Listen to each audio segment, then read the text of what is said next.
You damn right. Hope everybody is having a good Tuesday. Shout out to any and all of our veterans that may be listening today, and any and all of those folks that may be connected to the World War II generation. Today is D-Day, June 6th. For you history fans, military fans, America fans, a big day in the history of this country. Also, the birthday of my man Rick Sacamano's wife. So happy birthday to Miss Sacamano, who is a D-Day birthday person. If today is important to you, we are glad you're with us. It's Chad and Zay. Out of nowhere, we're going to start with a golf story today. We've got some football stuff to get into as well. And we now know where the Longhorns will be for the Super Regional. And they got to make the long trip, and they got to make the trip west. Chad and Zay, I'm Chad Hastings, and he is Isaiah Collier. What's up, Zay? Aggies, what you running from? You're always running. Running to the SEC to dodge us. Losing the Penn State to dodge us in the NCAA tournament for men's basketball, and then getting smoked yesterday by Stanford to dodge us once again for a super regional. That's not too weak. That's pretty weak. It's pretty weak. It's pretty weak, Chad. I don't know if the word dodge is what I would use to describe it, but losing is the word I would use to describe it. I was worried going into the game last night. Once the momentum turns, sometimes in those series, you just can't get it back. And I thought what Texas was able to do against Miami was the way to do it. That's what the Aggies could not pull off. I said it yesterday, and I feel it even more so today, especially with the Aggie pitching as shaky as it's been at times.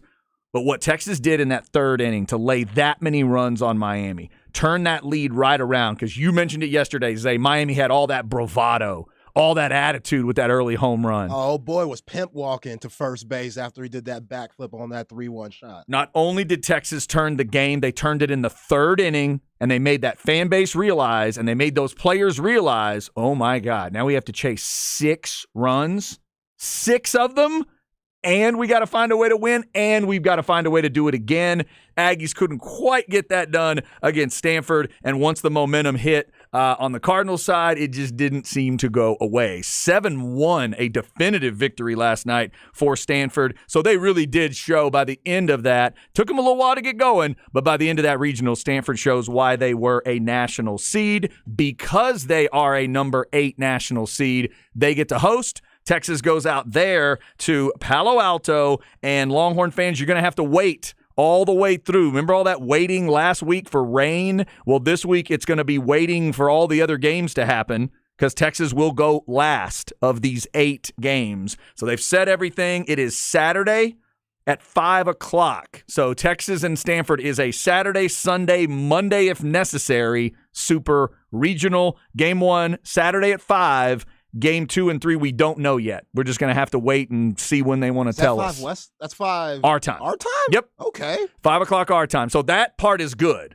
It's not going to have to extend into like a 7 or 8 o'clock. They'll start everything at 11 o'clock our time on Saturday.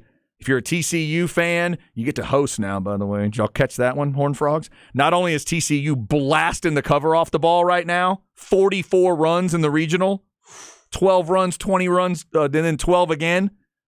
They busted up Arkansas. They play at 4 o'clock on Friday.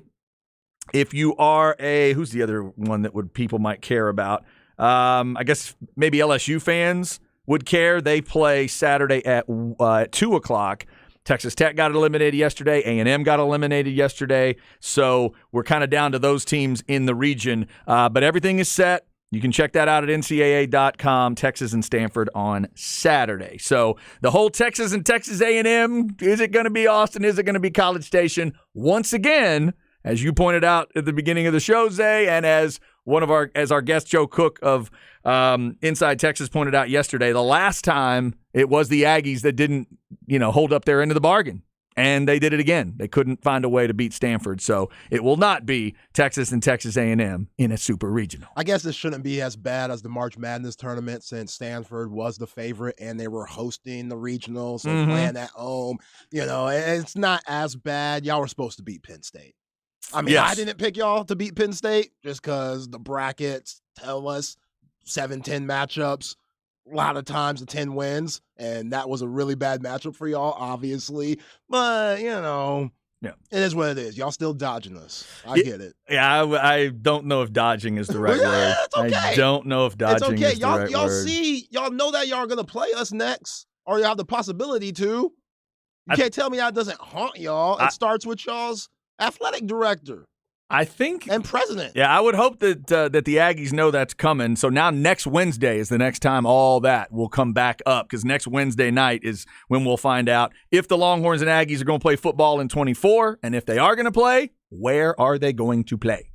That happens next Wednesday night. Yeah. So they'll be debating, can we make a stadium in the Buc-ee's parking lot in Bastrop, Texas, or can we go to Caldwell High? Which one? Which one makes sense? Can we go with Isaiah's idea and go play at Caldwell? Can we do it? Or now, 2 straight weeks at the State Fair. That's my favorite. That sounds lovely. Dude, that's a wild idea. Because you could try all the foods that you didn't taste the first week against OU. Try it all, and then the next week you're like, man, I didn't try this. Now you can. I want to make sure I'm clear on this. You want Texas to play Oklahoma in that game on that Saturday, and then a week later, you're good with Texas coming all the way back up to Dallas to play the Aggies there. This is Texas. Every game's a big game. Okay. You're good with that? Yeah, let's get it. You want to call Sark and tell him that that's what it's going to be? You want to call Sark and tell him that after the physical beating that Oklahoma game requires, that you're going to have to turn around and do rival? Oh, we're going to be doing the beating from now on. Oh, okay. That's how I'm looking at that. Okay. We're going to do the beat from now on. Okay. Y'all too. Okay. Y'all too. All right. Exactly. We're going to might want to let everybody know on that one. Yeah. I want to taste 3 different corn dogs with all 5 different mustards that they got up there, all different sauces for 2 straight weeks. Bad as hell. You realize this year that would require A&M to play Alabama and then turn around and play Texas. That's a big reason why. Oh my God! For us. Good Lord! Longhorns and Aggies wouldn't be able to walk when they get to that game. Are you kidding? My goodness, that's when you would need a little bit of something. If it's not an off week, at least maybe a little bit of a lesser opponent. This is football. It's a physical game. Okay, man. They're doing all this stuff to protect the guys. Tua got his helmet and stuff, and these guys are getting air conditions in their helmet and stuff like that. Come on, man. I ain't trying to hear that. Let's play some football. Okay. By the way, speaking of safety in football, we'll get to that discussion coming up at 12:30. Also an NFL story coming here, but let's start with this crazy golf story. Zay, I heard it as I'm driving in.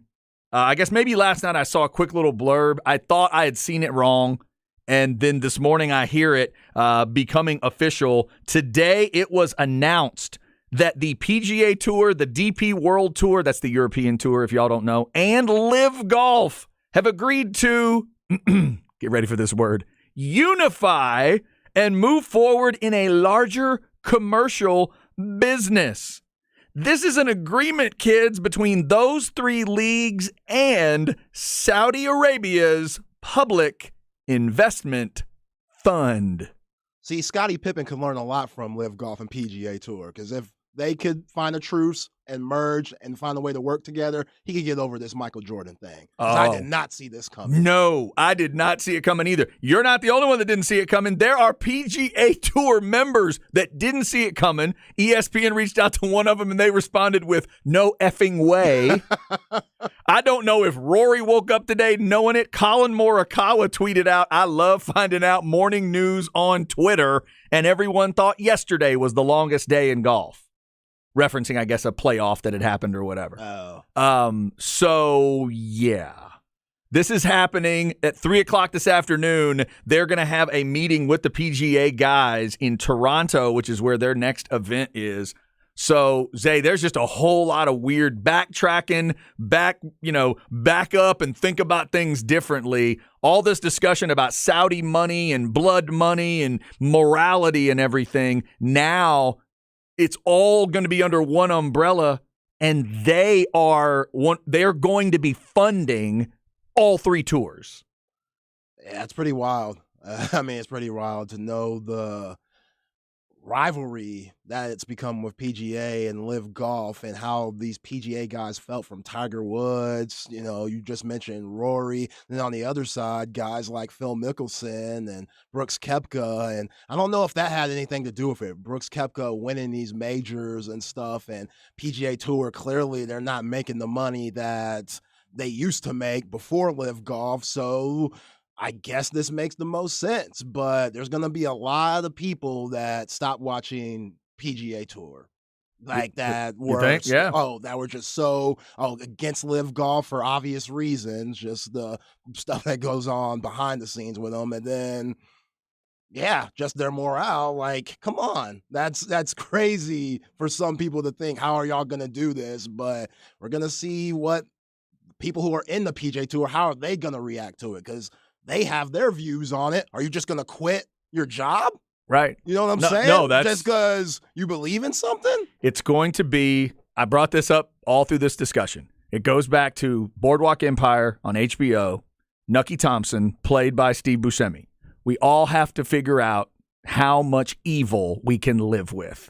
That was the Nucky Thompson line. That's what this is all about. And now the PGA guys that didn't think they were going to have to make a moral decision are going to have to change their moral high ground. They're going to have to figure this out. There's already been discussions about dirty money that might already be in golf or slimy agreements that might already exist. Now you're just adding this big – listen, in the statement, if you're a PGA person and you hate Live Golf, get ready to have acid in your mouth. The circuit said the parties have signed an agreement that, quote, combines PIF's golf-related commercial businesses and rights, including Live Golf, with the commercial businesses and rights of the PGA Tour and DP World Tour into a new, collectively owned, for-profit entity to ensure that all stakeholders benefit from a model that delivers maximum excitement and competition among the game's best players. So, Zay, deep down, all the people that hated this Saudi idea, they could at least sleep at night thinking, well, they're not making money. This fund is just, they're throwing money at the Live thing, but they're not making money. They're just trying to make a political type statement. They're just trying to sports wash things or whatever. They're just blowing money, yeah. Now they're going to be making money. Now they're going to be helping the PGA make money, helping the European Tour make money, and eventually figuring out a way for Live, I guess, to make money. I mean, some of the sentences I read today, and I'm not deep into this thing, got me a little uncomfortable. I can only imagine what a Rory McIlroy or some of those guys think today. Head of the PGA writes that PIF will make investments to build an even stronger and more robust commercial business together and was committed to significant financial support towards causes that positively impact the game on a global basis. Oh, my God. Yeah. So are they going to still be playing in, like, Live-type tournaments? So the rest of this year, Live's going to finish out, and I guess everybody finishes their business. Then they're going to try to figure out if excuse me, I'll make cut you off. When's the season end, though? For Live, I don't know. Maybe they have a sporadic schedule. I'm assuming they'll go through, like, I don't know, September, October? Okay. And then PGA finishes their schedule, and then they've got to figure out, if I got kicked out of the PGA, Koepka and DeChambeau, Dustin Johnson. If I got kicked out, how do I get back in? They got to figure that out.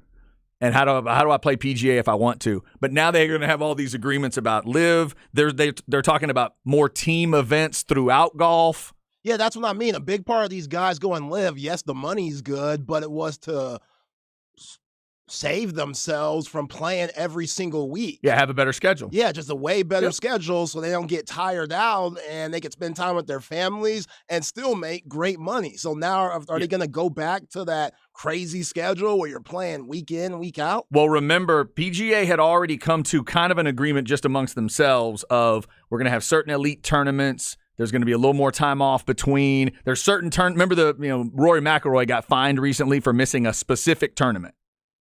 Because there wasn't an injury, he just didn't play, and they fined him for it. Fined him like $3 million. They had like a big hunk of money for all the major guys, saying, "Look, they're showing up to see you. You know that, I know that. We're going to pay you this big lump sum throughout the year for showing up." He didn't show up for one of them. They docked him like $2-3 million.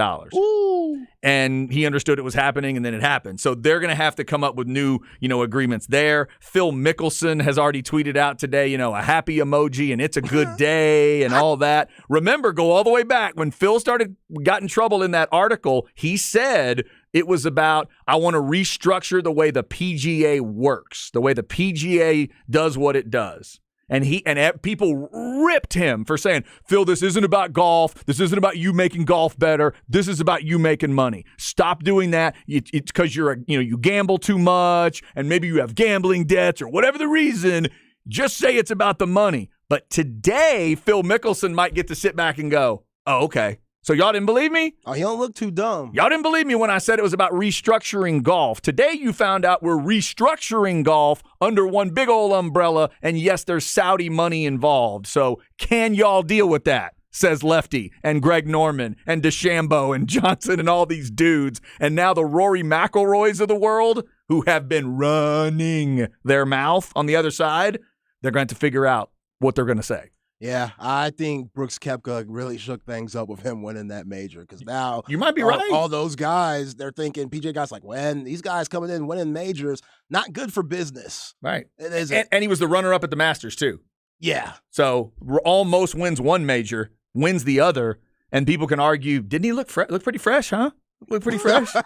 He's been look pretty happy too with his petty self. He's had a chance to work on his game a little more. Uh-huh. And when he won that live event a few weeks ago, $4 million. Boom. Ooh. 1 week, 3 rounds, $4 million. Laughing and joking. Oh, my God. So that's a huge story in golf today. If you have thoughts on it, let us know. Specs text line 337-3776. If you're a big golf freak, does this change the way you think about golf?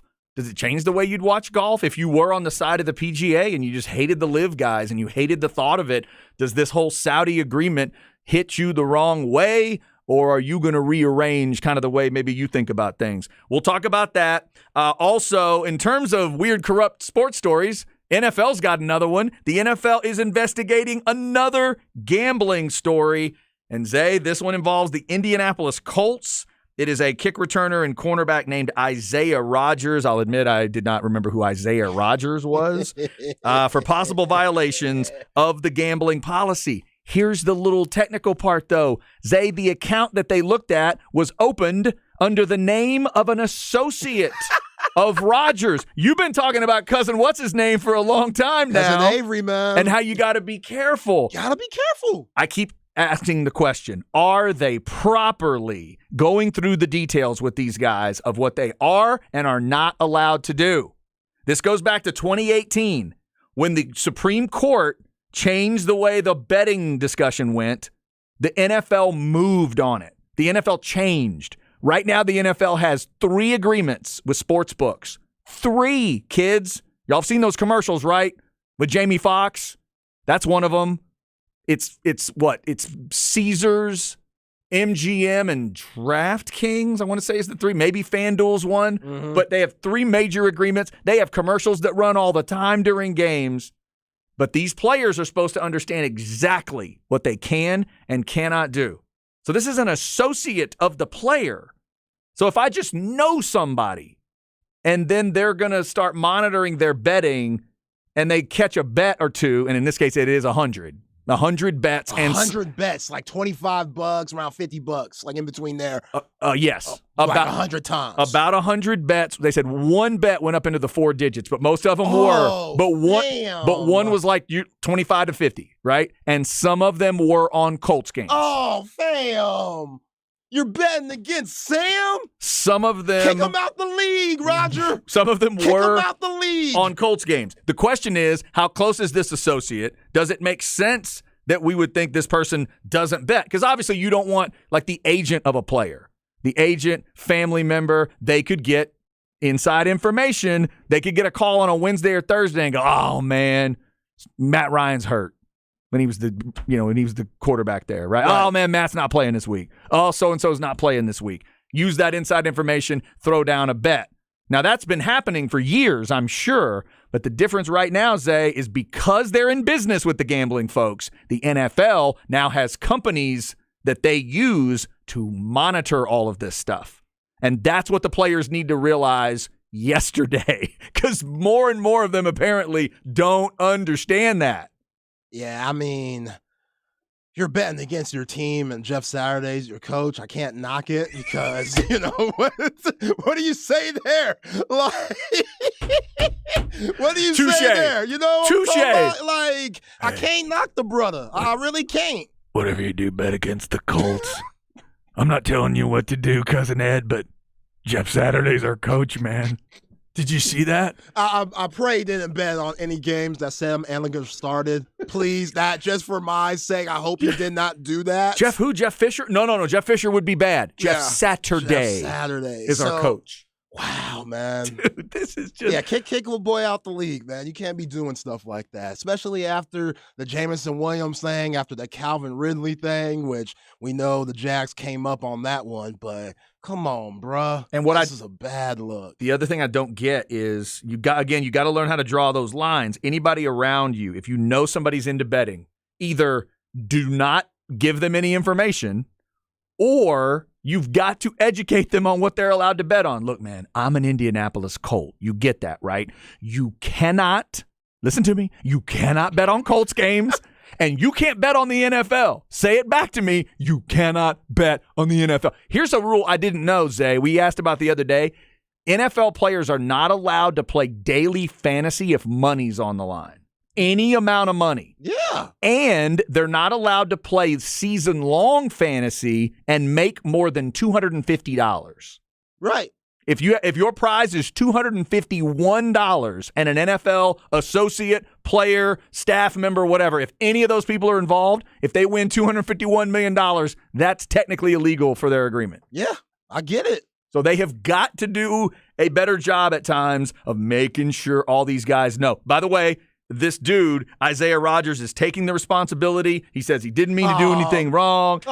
He says he didn't mean to, he didn't mean to put the Colts in a bad light. He's going to take responsibility for it, and he hopes to be back very soon. No. Well, I'll tell you, Isaiah, you're going to be getting a call from a very popular former wrestler in Dwayne "The Rock" Johnson, because that's the league you're going to be playing in next. Where you probably can bet and they won't give a damn. They'll look the other way while you're playing. You probably could bet in the second quarter. You just return the kick, maybe bet on the next half. And the XFL, that's how wild it is. I cannot believe you used that to make an XFL joke. Damn. I'm just saying, Isaiah Rodgers, you out of pocket, bro. Like, you remember how they did my man Brett Favre wrong in the NFC Championship game, Bounty Gate. You know what I'm saying? And some people don't even think that was that bad. Like, hey, a little money on the side to give Brett Favre out the game. I think the fact that it was Brett Favre, them boys got in trouble, including the defensive coordinator. But come on now. Like, you got to see examples of people's mistakes before you, Pete Rose. Rodgers said, quote, "The last thing I ever wanted to do was to be a distraction to the Colts organization, my coaches, and my teammates. I've let people down that I care about. I made an error in judgment, and I'm going to work hard to make sure that those mistakes are rectified through this process. It's an honor to play in the NFL, and I have never taken that lightly. I am very sorry for all of this." Now, what if he bet on the last game of the season because he knew it was at stake for the Houston Texans? Like, ain't no way these fools are going to beat us. They're trying to get the number one pick. Let's put this faux digits on the line Oh, now. my God. Can you imagine if part of why they caught him was the Lovie Smith thing? That'd be fantastic. That would be fantastic if Coach Santa Claus screwing up that last game just as a knife to the gut for the team that was about to fire him. If that's what got this guy caught, that'd be crazy. You know Isaiah Rodgers telling Cousin Avery, bruh, we gonna win this game. We gotta win. They're gonna try to lose. They want the number one pick. They gonna try to lose. Just go through the logic in your head, man. Us to cover. It makes total sense. Oh, yeah, that got him. That got that brother. Now funny. He's going to be playing in the USFL. Oh, my God. All right, so there's your NFL corruption story of the day. The question really becomes, Calvin Ridley's been the biggest name I think we could talk about. Jameson Williams is certainly a up-and-coming name. We haven't had a monster name get kicked out of the league, with all due respect to Ridley. Are we going to have that? Because these names have been pretty small. Lesser guys. You may have heard the name, but it's not a big name. Yeah. What I wonder is, first time somebody's big old left tackle that matters to him gets kicked out for 6 games or more, I think that's when the discussion will really start to happen at the NFL office level. Oh, the greatest player of all time in basketball had a gambling problem. Is that right? Yeah, good thing there wasn't social media where you could put bets online and stuff like that, because who knows what would have happened to Mike. And a lot of people, conspiracy theories out there, talk about him not playing those 2 years going to play baseball because he would have gotten in trouble, and that would have been bad for business for the NBA, according to David Stern. I don't know. That's what people say. I don't know. Pops got whacked. Who knows? The mob. He maybe owed some money. Whatever. Michael loved baseball. He loved I keep telling y'all Michael loved baseball. True. He did love baseball. He had a dream. He did. He did. He had a dream to play baseball. But there's players in the NBA that have that MJ, oh, I don't have a gambling problem. I have a competitive problem. And they're going to slip up. They're going to slip up. It's just a matter of time. Oh, man. They just need to focus in on college football. Just bet on college football. I think they're allowed to do that. At home. At home. College football at home or at Wendy's or at Whataburger or at McDonald's. You're allowed to do that. Even if you live like 5 minutes away from the facility, don't risk it. No, don't. That's too close. Even walking to don't do that. That is too close. Like, get far away from home, Jameson. Do you have a desktop at your house? Only bet on that. Do not bet on your phone, just to make sure. Don't do it on a trip or anything. Can't believe these brothers. Somebody said Tony from Blue Chips. There it is, right? Exactly. Now I get that reference. All right, coming up, we'll talk about a spring football league that you may not know about, and in a way, though, you could have maybe seen this one coming. Plus, little Cowboys wide receiver news for you. I don't think it has anything to do with gambling. It does have to do with somebody trying to fill out the roster. And then in the crap bag, I'll tell you about the 30 for 30 that's coming on tonight. You may love it. You may hate it. But are you going to have to watch? We'll talk about it on The Horn.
Oh, I feel like it's disco time now.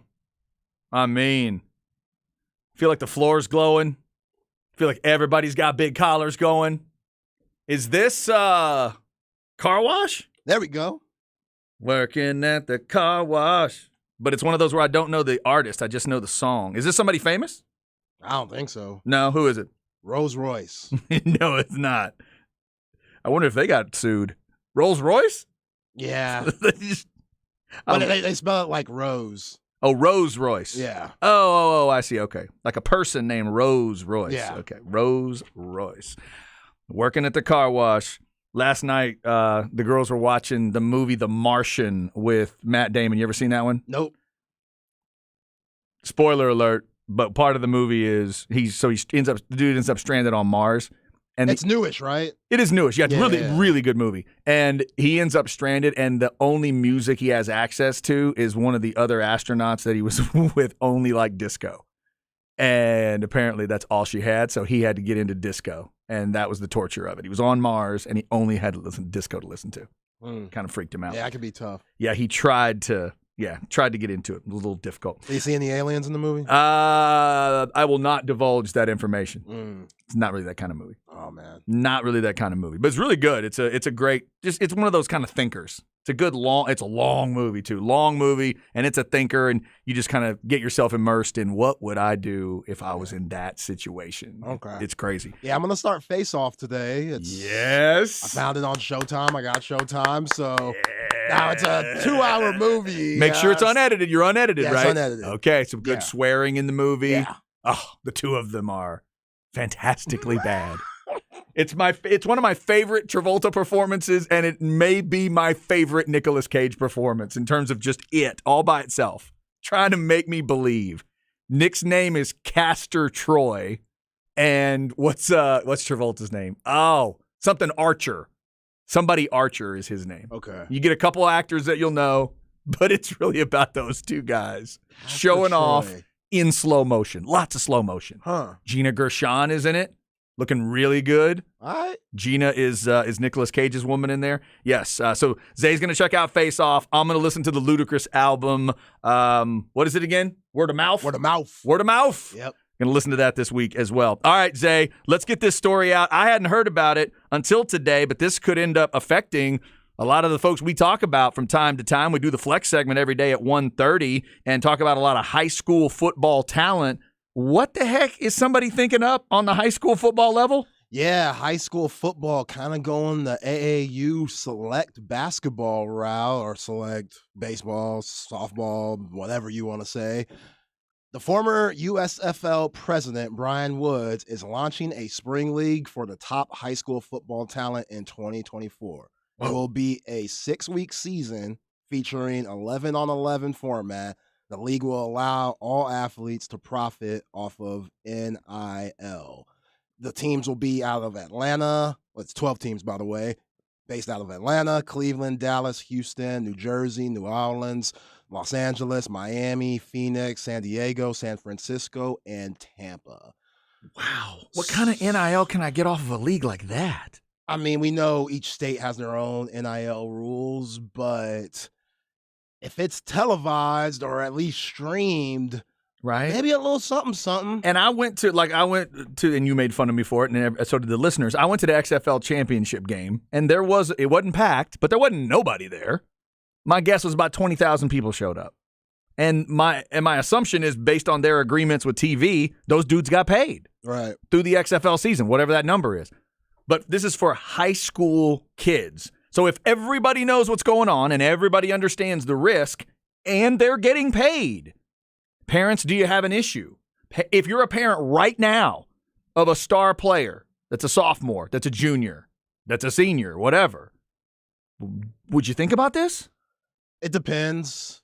I think if you're a 5-star athlete, I'd probably stay away from it just because I want to save my body for my actual team that I play on during the fall. Because now I know I can go from high school to college and I get the NIL benefit. Exactly. Yeah. If I'm a 3-star that wants to get my name out there a little bit more, Haven't got and the offers I want. haven't got the offers I want, and I'm looking for a specific offer, and maybe they're looking at me, but they need to see more tape. And I know Right. I'm a wide receiver and I'm in a run-based offense and my quarterback can't throw 20 yards. Uh-huh.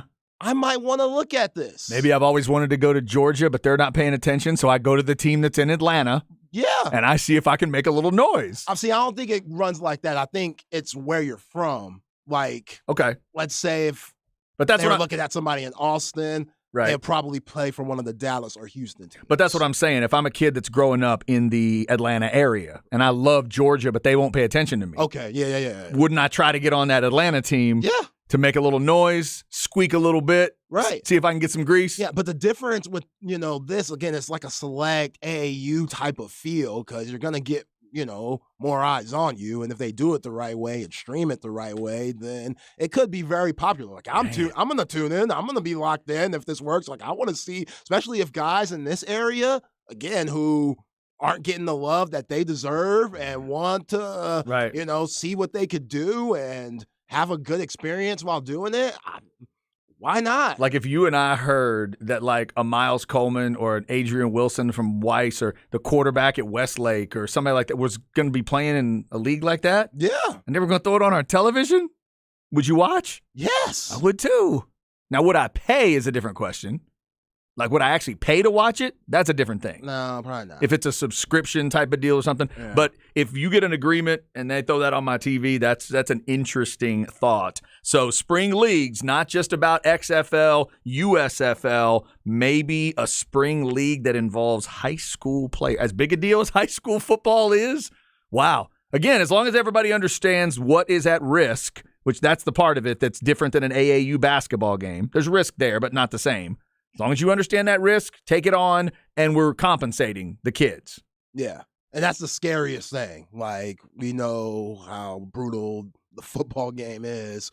These guys just getting hurt and not being available for their senior season of high school. Because that you make the great point. If I am like an Adrian Wilson or Miles Coleman, to bring up a couple names, if I'm feeling like I'm living in that 4 to 5 star world, and I could go to a school that could get me ultimately where I'm trying to go, whether that's just a great education or it might be the football path, I may not put myself at risk. I'd put myself at risk maybe for a little 7-on-7. Yeah. Don't know if I put myself on risk for tackle 11-on-11 in this situation unless you are going to capital P pay me. Yeah.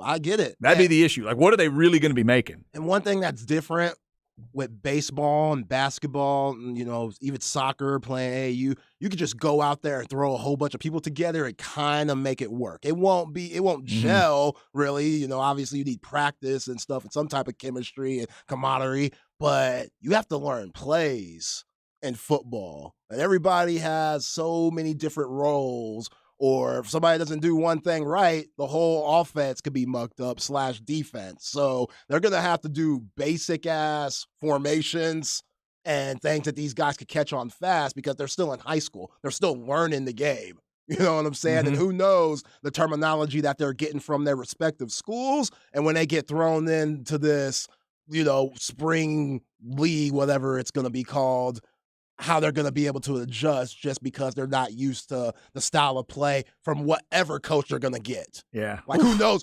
what coaches they're going to get? Are they going to get actual, That's true. coaches that used to be a part of the NFL or high quality old offensive coordinators and are just these guys, high school coaches? Are they or high are school these coaches? college coaches? Exactly. And what's their motive? You know what I'm saying? Do they just are they going to be just trying to pick their guys? Because you want to get high school coaches from the best high schools. So are they going to try to just get their guys in there? And if they do, are they just going to be looking out for them first before the other players? It's going to be very interesting. I've never thought I'd see anything like this. That is pretty wild. Somebody texted in, Chad, we all know you ain't paying for that. Yeah, no, exactly. And then somebody else texted, says, what if your family needs the money? Yeah, if the money makes sense and you feel like you need it and maybe you don't have a chance to make it in some other situation, might be something to think about. Another thing, Chad, I know we got to go to break, but Lonzo Ball, he might not ever play again. Word on the street with the Chicago Bulls camp, Lonzo Ball, big time, Ball family, LeVar and stuff coming out of Chino Hills, the big time prodigy. He might not play again. And I make this comparison because he was doing football insane workouts when he was a child. So sometimes guys need to rest. Right. Like, Now, he never relaxed. He never rested his whole career. LaMelo Ball, he's dealt with injuries too. It's not as extreme as Lonzo, but you look at these guys, sometimes they need a break. Like that fall season, 12 games, even more when depending on how far they go in the playoffs, that could be a lot on the high school body that's still developing. That's the first thing I would think if I'm a parent is that just sounds like a lot of extra football on my child's body is what it sounds like. That sounds like some extra football. Do we really want to do that? And by the way, and I'm not even doing this as a joke, but isn't it also part of the Lonzo Ball story that they believe that those crappy shoes helped destroy his feet? Yes. Yes. Like they think that's a part of it, right? Yeah, because he was going through those shoes like crazy because they were busting up and he would roll his ankle and they just weren't, they were cheaply made. Yeah. Yeah, that's a really sad part of that story, too. All right, keep your eyes peeled for that. Spring football branching out into even maybe the high school realm. We'll keep an eye out for that league coming up. Also coming up in the crap bag, will you watch the 30 for 30 tonight and the Cowboys make a little move for a name you might remember? That's next on The Horn.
Is that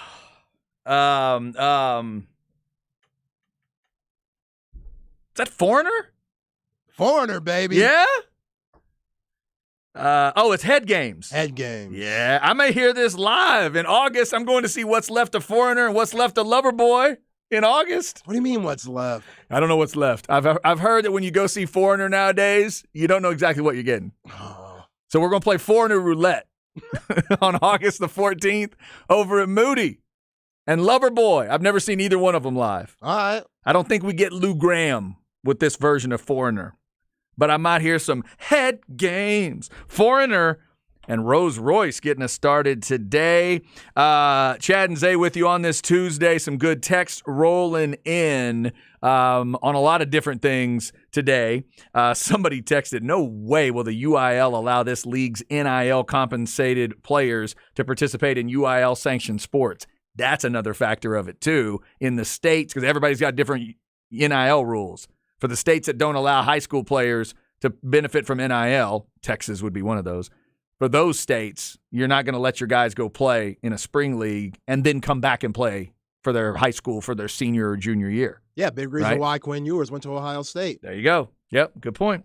All right, coming up at 1:05, we'll get back into some basketball talk with Keenan Womack of OrangeBloods.com. His thoughts on Dillon Mitchell coming back to Texas and the team that they're putting together. Plus, we are closing in on the draft. What are we? I do my math right. 16 days away from June 22nd. What does he think about Wembanyama heading to San Antonio and some of the other big names that he's looking for early on in the draft? We'll get into that. Right now, let's get into the crap bag. Oh, good Lord, am I actually going to watch this thing? Here we go.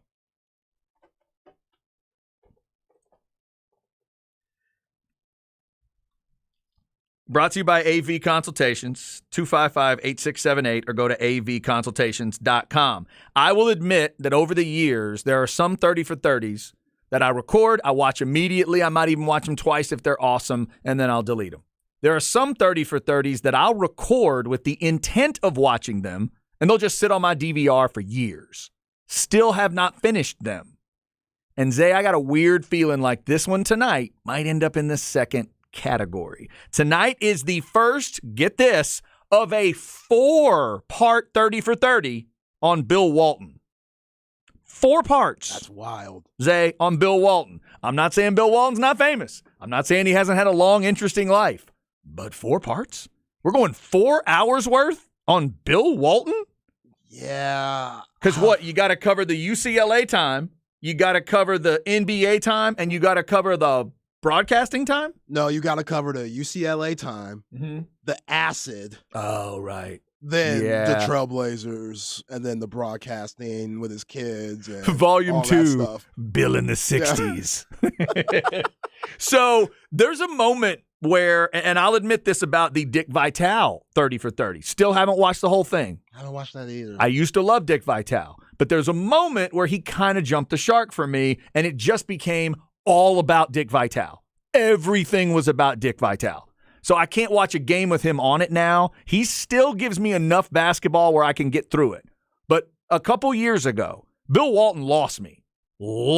I used to love the man. Growing up, NBC, him and, what was his name? Him and Snapper Jones on there with Marv Albert doing NBA games, breaking it all down. Ahmad Rashad on the sideline. Ahmad Rashad on the sideline during that period where it was Celtics and Lakers giving way to Pistons, then giving way to Michael and all that. I loved him back. The get a rebound. That's the worst possession in the history of the franchise. All that stuff when he'd get real. But he was talking basketball, Zay. He stopped doing that. A few years ago, he decided that the acid decided in his brain, let's just make every play-by-play guy look stupid. We'll take off our shirt. We'll talk about the Grateful Dead. And we'll insult every conference that's not the Pac-12. That's what it became, and I've gotten soured on Bill to the point that I just don't know if I'm going to watch this thing. Yeah, I mean, when you're under the influence like he definitely was, and at his age, I'm just glad he's alive to tell this story, to be honest. And he's an interesting guy. I'm with you. I don't think this is a premiere night type of watch. You don't think this is a gotta be there? Yeah. No, Like, I see how it is. I said it to record, but I Yeah. just don't know if I'm watching. I definitely want to hear him talk about the John Wooden days, because John Yeah. Wooden was a little sleazy and nobody knows about that. Like, how much money did you take, Bill? Because NIL wasn't even thought of in the 60s and 70s. And that's how he got a lot of those players over there in Westwood. But who knows? Like, that's, oh, man, 4 parts. That's a lot of Bill Walton. It is. Somebody texted, that's either going to be really good or crappy as hell. Yeah, that's the other thing I feel. I feel like it's going to be a polarized thing. It's either going to be awesome or it's going to completely fall apart. Somebody else texted, Bill Walton, Mark Jackson, and Jeff Van Gundy need to all be fired or forced to retire.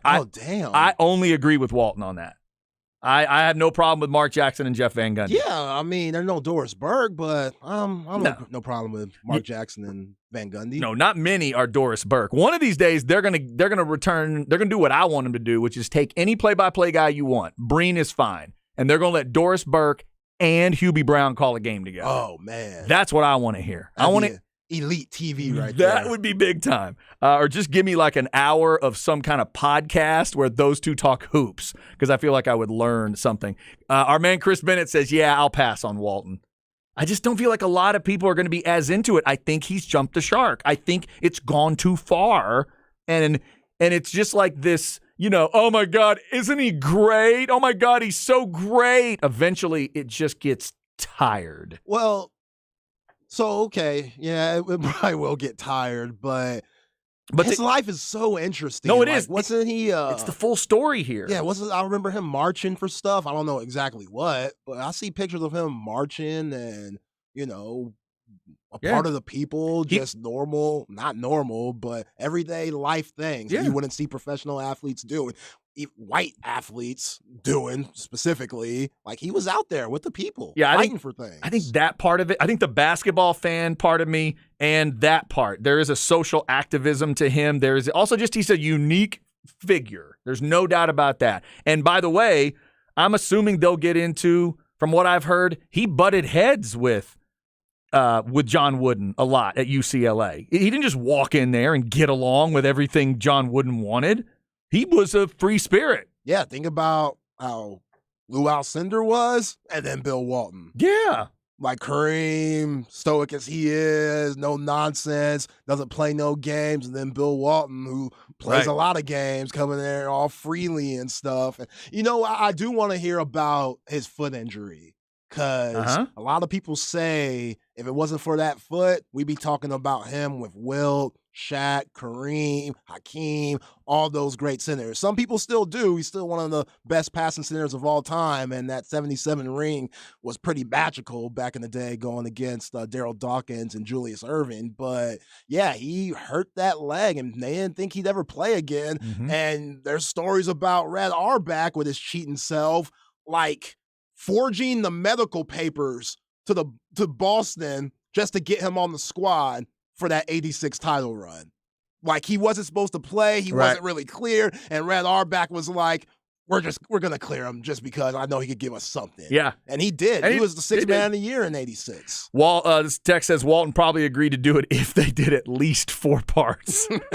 Maybe. Somebody else says Walton is irrelevant on all levels. No one will watch. I'm not sure about that. Somebody says, do they keep ratings on 30 for 30? I've never heard about ratings on who watches the opening night or whatever. I feel like I'll start it and we'll see how interesting it is. I feel like this is one that, even though I'm a little hesitant at the beginning, I feel like there's going to be big hunks of this that I learned something. I didn't see him play at UCLA, not for a second. I do not remember Bill Walton ever playing at UCLA because I'm not in that age group, and I barely remember him. I remember the Boston version. Yeah. I don't even remember the healthy NBA version of Bill Walton because of my age. So that part of it I want to learn about. There may be a moment after which I say, okay, now I'm done. I know about all this Bill Walton, when he won't shut his mouth and he won't stop talking about psychedelics and, the Grateful Dead and how great the Pac-12 is. It'll be great if they had a cameo of Aaron Rodgers. He's one of my biggest heroes.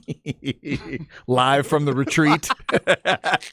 All you see, the former druggies, like all you see is just darkness, and you hear Aaron Rodgers' voice go, Bill Walton is so cool. I love Bill Walton. All right, there you go. Like him and Doc Ellis were good friends and stuff. Yeah, Yeah, oh, yeah. I can't wait. Tonight at 7 and 8. Part 1 at 7, Part 2 at 8, and they're going to do the same thing next Tuesday with Parts 3 and 4. Oh, that tells you a lot right there. 2 parts back to back? Yeah. Oh, come on. That's different. Jeter wasn't doing that. Uh-huh. I don't think Jeter had, and Jordan was doing it. You think that tells us it's bad or good? Not as good as it can. Not as good. Okay, we'll see. You may be right there. Also, that name we mentioned for the Cowboys, if you missed it, Cowboys released a receiver named Antonio Callaway because he got caught for driving with a suspended license. He hadn't done much with the Cowboys, last played in 2020. So they grabbed a guy you might remember from Oklahoma State, Tyron Johnson. Remember that name? Wide receiver. Had 20 catches back in 2020 with the Chargers. He will now be trying to make the Cowboys roster. 6'1 receiver, 27 years old now. Tyron Johnson. Kind of recognize that name. So Cowboys fans might be one to file away. Up next, let's talk some basketball. Just how good will the Texas Longhorns be next year now that Dylan Mitchell is also coming back? Plus, the draft is right around the corner. Keenan Womack of OrangeBloods.com coming right up on the Horn.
All right, let's go hour number 2 on this Tuesday. We hope you are having a good one. Again, Longhorn baseball finding out late last night. Actually, it wasn't too late because Stanford controlled that game throughout. They beat A&M 7-1, so that means the Longhorns have to do what the Aggies had to do, go out to Stanford and try to get out of that super regional now. 2 out of 3, and it starts on Saturday, 5 o'clock. Texas and Stanford. We'll be previewing that one throughout the week, and once we have any news on that Sunday game time, we'll let you know, and then Monday is an if necessary, of course, for a trip to Omaha, Texas, trying to extend that all-time record. I think this would be 39 trips to Omaha, if I'm keeping count correctly. That all-time record would continue to grow. We'll get to that at the end of the week. Lots of different things out there today, including that crazy golf story where the PGA and LIV are going to merge. I can't even believe I'm saying that, and neither can a lot of people in golf. It's Chad and Zay. I'm Chad Hastings. He is Isaiah Collier. The other thing we need to get into today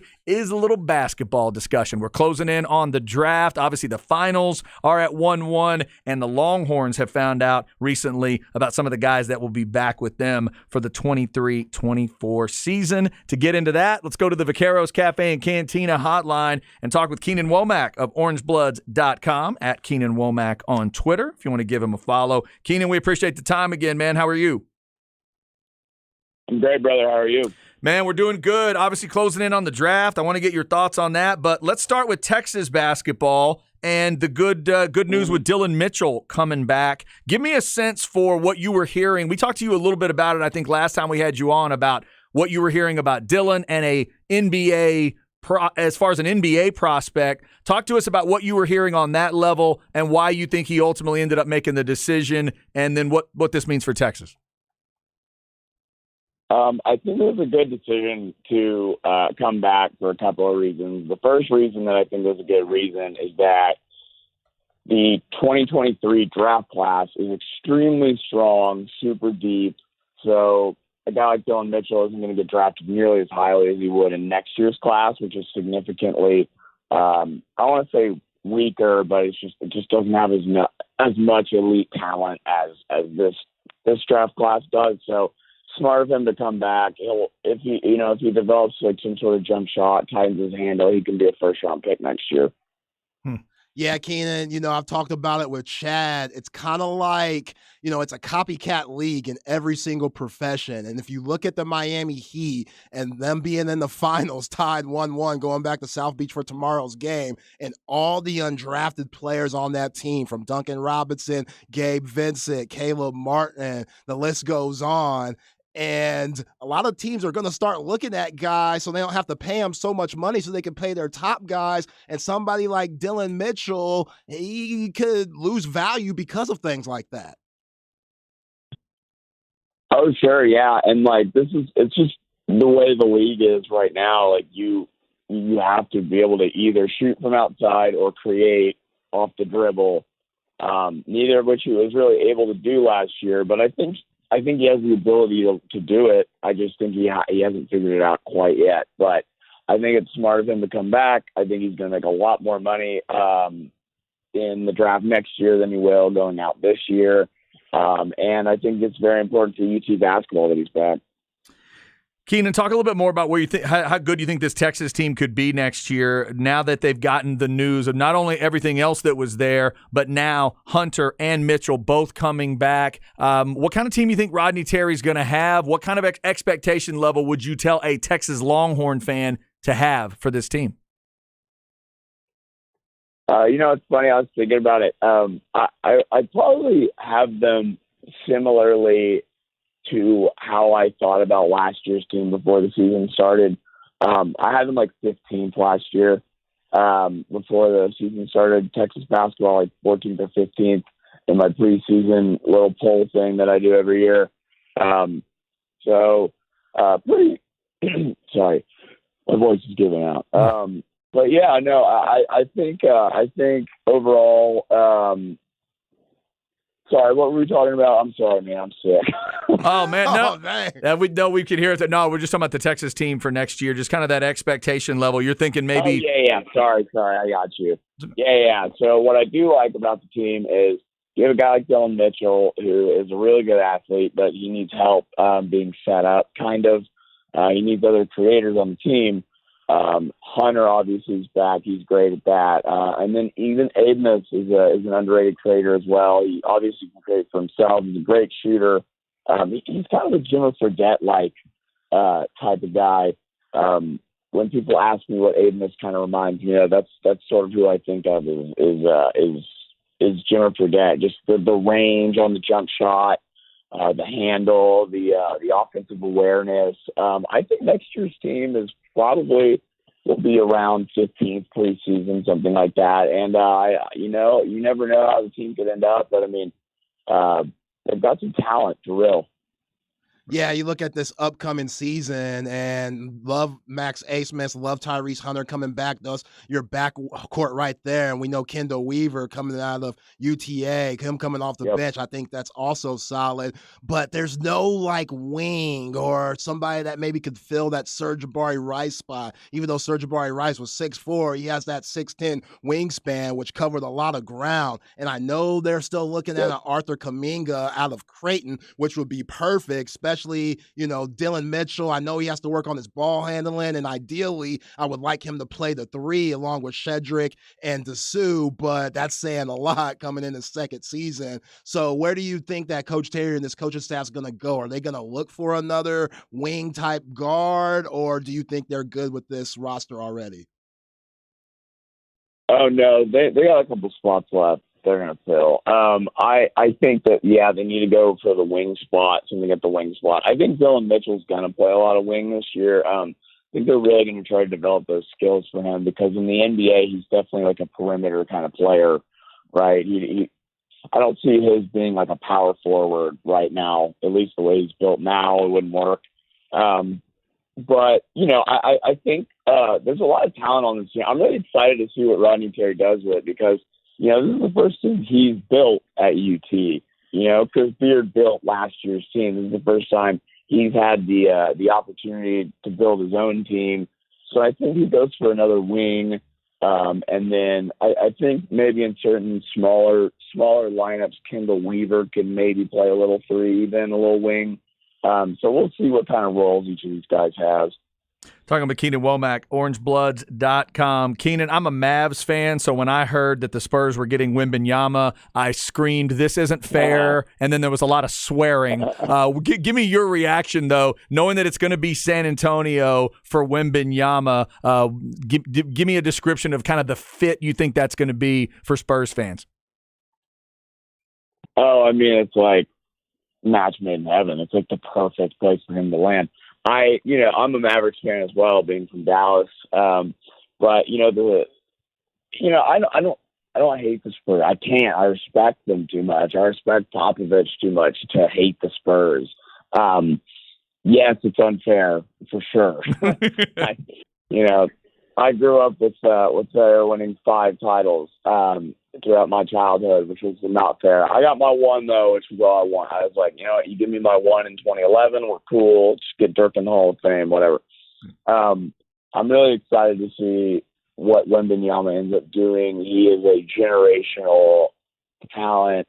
If you want a really quick play style, a friend of mine who I was on a podcast with recently, NBA draft guy, was saying he's basically plays like a 7'4" Jason Tatum. Wow. Yeah, there's a clip going around where he's putting the ball through his legs and working guys and putting guys on his hip looking like a point guard. It's absolutely ridiculous. Yeah. But, Keenan, let me ask you this. I just saw your article about Cason Wallace and Anthony Black. Both of those guys, Dallas area point guards, were freshmen last year in the SEC, Black with Arkansas and Wallace with Kentucky. Which player do you think is going to be better? I like Cason Wallace a lot. He gives me a lot of Drew Holiday vibes. While Anthony Black, I don't know how his game's going to translate. He's a little slower, kind of reminds me of a Kyle Anderson or a little bit of a Josh Giddey. He's a bigger type of lead guard, but I still think he could be successful. Which one of those players do you think is going to be better and is going to get selected first in this year's draft? Man, that's a great question because they each do different things well. They're both like lead guards that are great defensively, but Cason Cason Wallace is probably a more explosive athlete and a faster laterally, so quickness-wise. They're both excellent defensive players. I think Cason gets the edge there. I think he's even better than Anthony Black, which is really impressive because Anthony Black is a really, really good defender, especially help defender. So I think Anthony Black will probably go first. The size advantage helps. He's 6'7". Cason is about 6'4". They're about the same weight. Cason's a better shooter for sure than Black is. But what I like about Anthony Black is the way he kind of like probes on offense, right? It's almost like the Luka Doncic kind of, and no, I'm not saying he's going to be Luka Doncic at all. What I am saying, though, is I like the way that he probes on the offensive end with his pace. He keeps guys on his hip. He uses his size.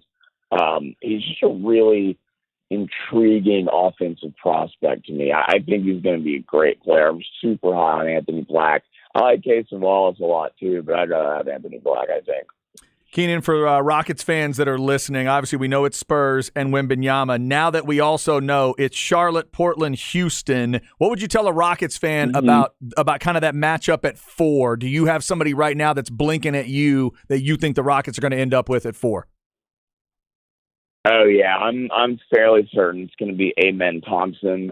He's a 20-year-old from Overtime Elite. He's one of the 2 Thompson twins. His brother Asar is going to be a top probably 8 pick as well. I like Amen's upside more. Rockets fans should be excited. I really like Amen Thompson. His jump shot is really janky right now, and it needs a lot of work, but he is super, super generationally athletic, and he's an awesome playmaker, like great vision. He turns the ball over sometimes, and Overtime Elite was this like weird league that like didn't, I don't know. I didn't like what Overtime Elite really was. I thought it was like kind of bad for prospects, but that's a whole nother issue. Man, if I'm a Houston fan, I know they're sad they wanted Wembanyama or Scoot, but Amen Thompson's going to be an awesome player. If they go there, they might go Cam Whitmore. That dude's awesome too. This is a good draft, really good draft at the top. So even like I would say like after the first 8 or 9 picks, there's a bit of a drop off, of course, right before the Mavericks pick. But I really like the top of this draft, and I really like the middle of this draft. I think there's a lot of value in like the 20s and 30s. Ken, before we let you go, what's your thought on the finals right now? It seemed like in game 1, the Denver Nuggets looked like they were going to sweep. And then game 2, Eric Spoelstra did what he does, starting Kevin Love, making adjustments, Jimmy Butler being on Jamal Murray, only holding him to around 18 points and letting the Jokers score like they did. And now tying the series up, going back to South Beach. What do you like about the finals, man?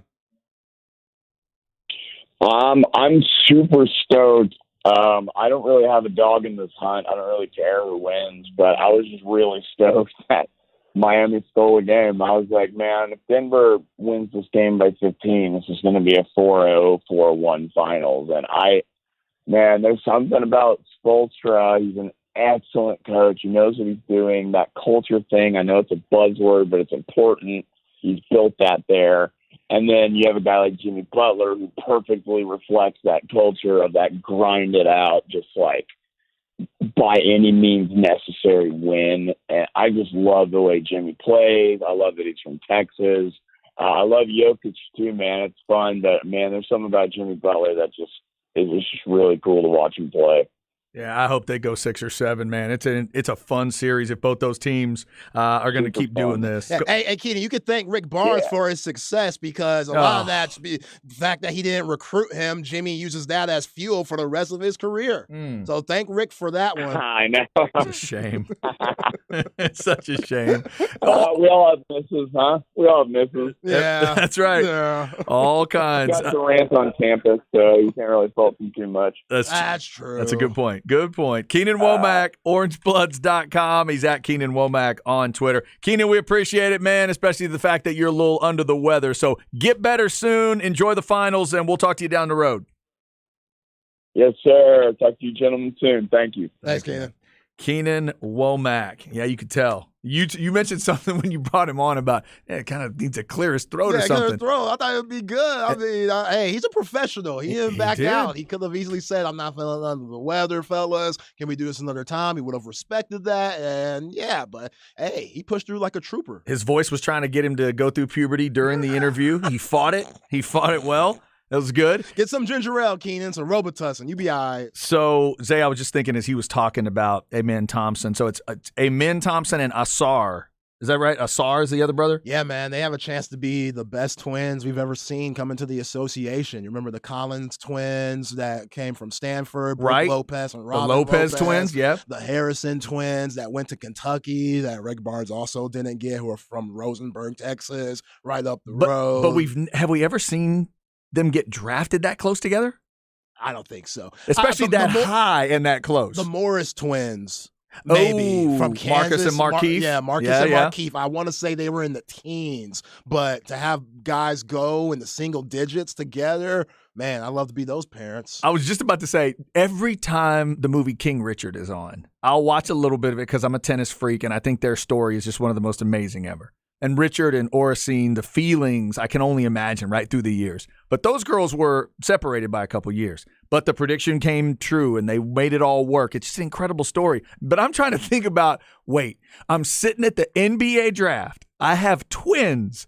They're both. I walk in knowing they're both getting drafted, and more than likely we get to like pick 9, and they're both drafted. Yeah. That's crazy. I don't know if Mr. and Mrs. Thompson are together. I don't know what the situation is with the family, but whoever gets to sit there and rep those guys, man, I hope they have a great time on June 22nd. That's incredible. Yeah, that's serious talent there. They're both crazy athletic, and one's a little bit better than the other, which that's, always going to happen, but they're both high-quality guys. I would take both of them on my squad. So you would tell Houston fans to be, just like Keenan said, be excited about Amen Thompson coming. Kind of. Assuming that your head coach can not date everybody in the office. Oh, let's go, blood. I'm just trying to assume that. We assume that, right? He's changed. Okay. He's changed. Them women in them sundresses at Houston, he ain't even looking that way. Okay. We ain't looking at that rumbling and stumbling. But I think... That's true. Lots of ugly women in Houston. There's no good-looking women in Houston. Oh, Houston is a wild place. Not at all. Lord have mercy. I think it will stunt the growth of Jalen Green and Kevin Porter Jr., their guards, if you get another lead guard there. Like, that will be odd. They might want to look for, one of the big men or one of the swing guys in this draft, and they just got Jabari Smith last year.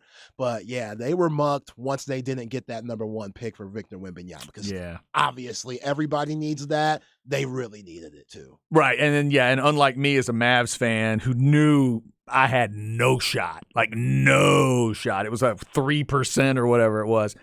The Rockets fans know they had the same shot the Spurs did. That's what obviously sucks for them. But right now, and I was looking at a mock draft that said the same thing as I asked Keenan. He's thinking Amen Thompson might be the pick for Houston at 4. I'm showing the 2nd pick for Charlotte as Scoot Henderson and the 3rd pick as Brandon Miller. Those are the next 2 names we've been talking about. Zay, you've been talking about them for months now as those next 2 names off the board after Wembanyama. You still see it that way? Yep. Okay. Scoot Henderson, man. He did a workout for the Trailblazers. The dude looks like a running back.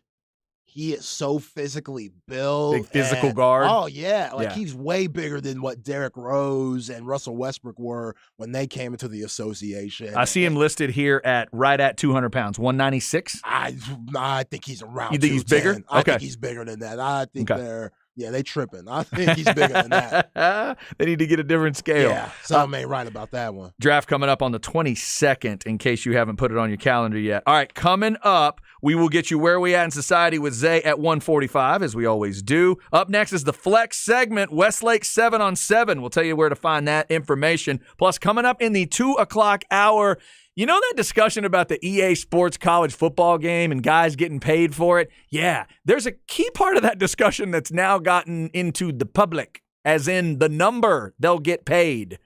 Interesting discussion now comes out of that number. That comes at 2 o'clock. We'll jump back into that on this June 6th. We hope you're having a good Tuesday. Stay with us. It's The Horn.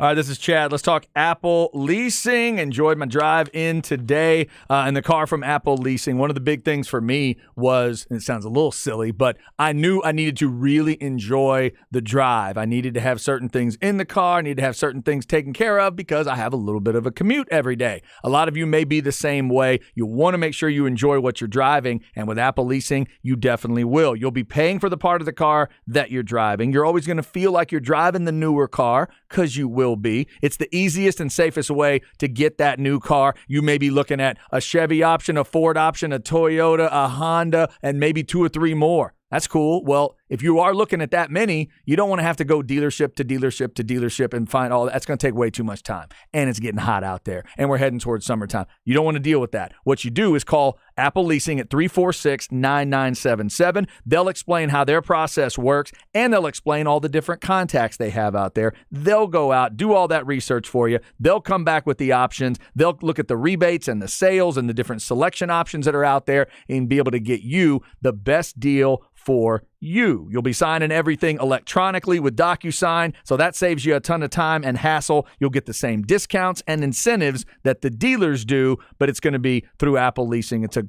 awesome process. I definitely enjoyed it. You will too. 346-9977. Get that discussion started today. 346-9977 or go to appleleasing.com.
All righty.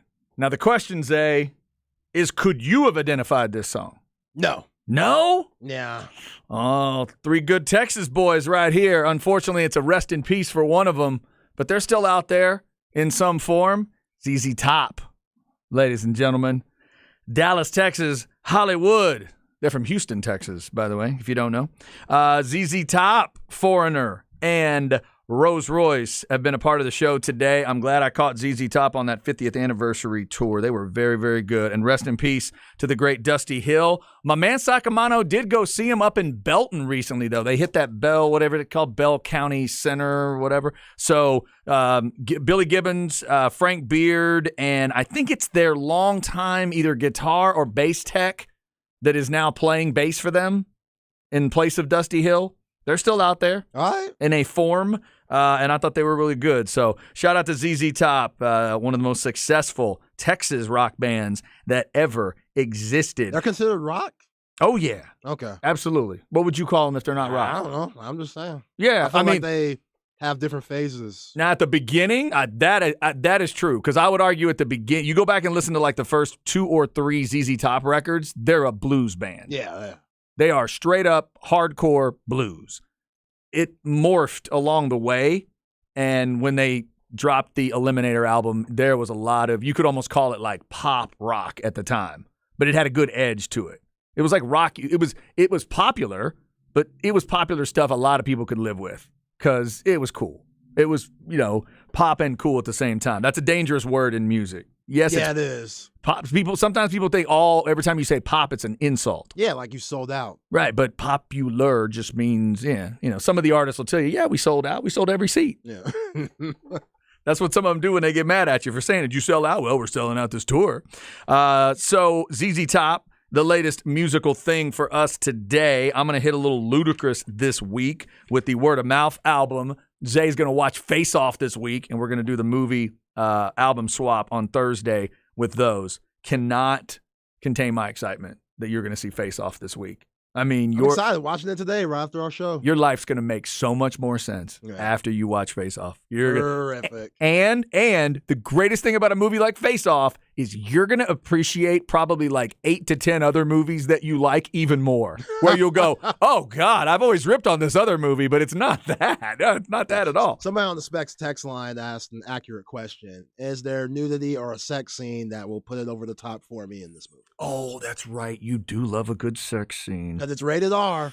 Don't disrespect rated R by not having nudity or a good sex scene. Man. Or even thinking about it. Or giving us the idea that something went down. I'm good with that. I do think that I don't know if it's going to be as gratuitous as you need it to be, but I think there's going to be enough references. Yes. Oh, come on. I think it's going to be sexy enough for you. I think you'll be okay. Okay. I have not rewatched it in a while. I may need to rewatch this week. Okay. I saw what we saw last weekend. I saw literally like the last, 20 minutes. So I didn't get the whole run. I'd have to go back and watch from the beginning to see what all happens. I mean, we didn't really get anything in above the rim, obviously. I wish Leon would have made a move. Did not. He actually mucked it up by walking out when Dwayne Martin lost it on him. Yeah, that would have been good. I would have liked to have seen those two at least kissing a little bit more. Yeah, exactly. Halle Berry, that strip tease, that didn't do nothing for me. Come on. That was weak. And then Blue Chips, Nick Nolte, at least he tried. He tried to he did. smash on his ex-wife, and she tried. was like, nah, you sleazy. I don't care who you are, ex-husband or not, you are not coming upstairs. So I respected him trying. Yeah, but come on, man. It's been a dry 4 weeks. Yeah. And plus in 5 weeks with a few good men. That's true. And plus in Above the Rim, there's really nowhere to go after. Natso! He's got a lot to think about after that. Yeah, sex was not on his mind. No, it was not. Not at all. All right.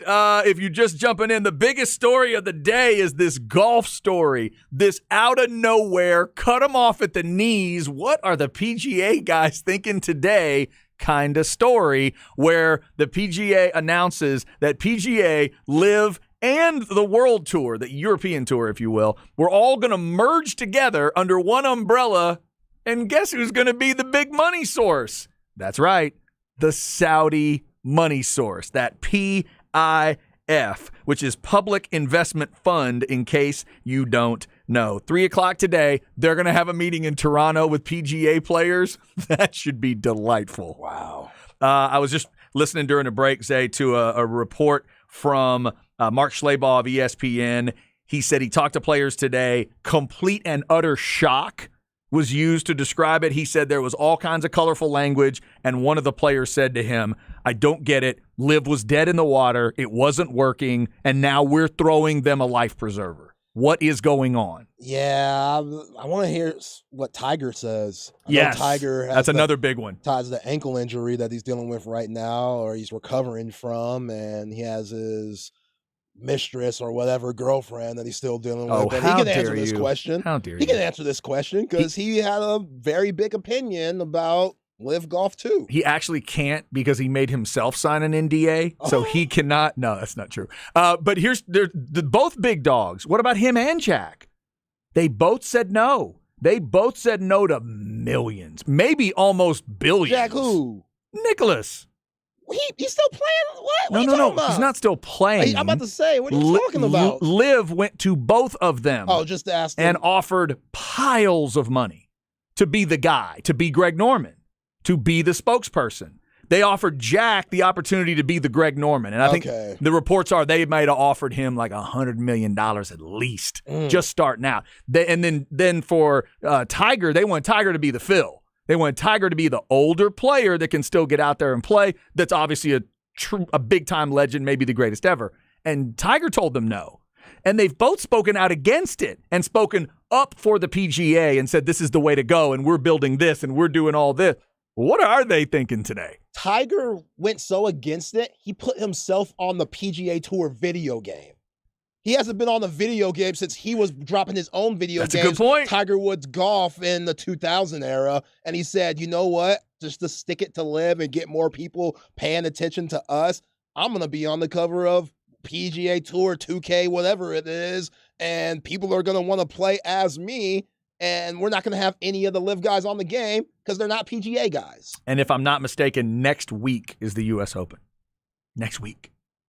It's going to be a lot of chirping going on there. There's going to be a lot of stuff. Yeah, there's going to be a lot of Rory McIlroys ducking a lot of Phil Mickelsons in the next week or so. Because if you want to get salty, boy, can you ever. If you're Phil and Koepka. Hey, man, any thoughts?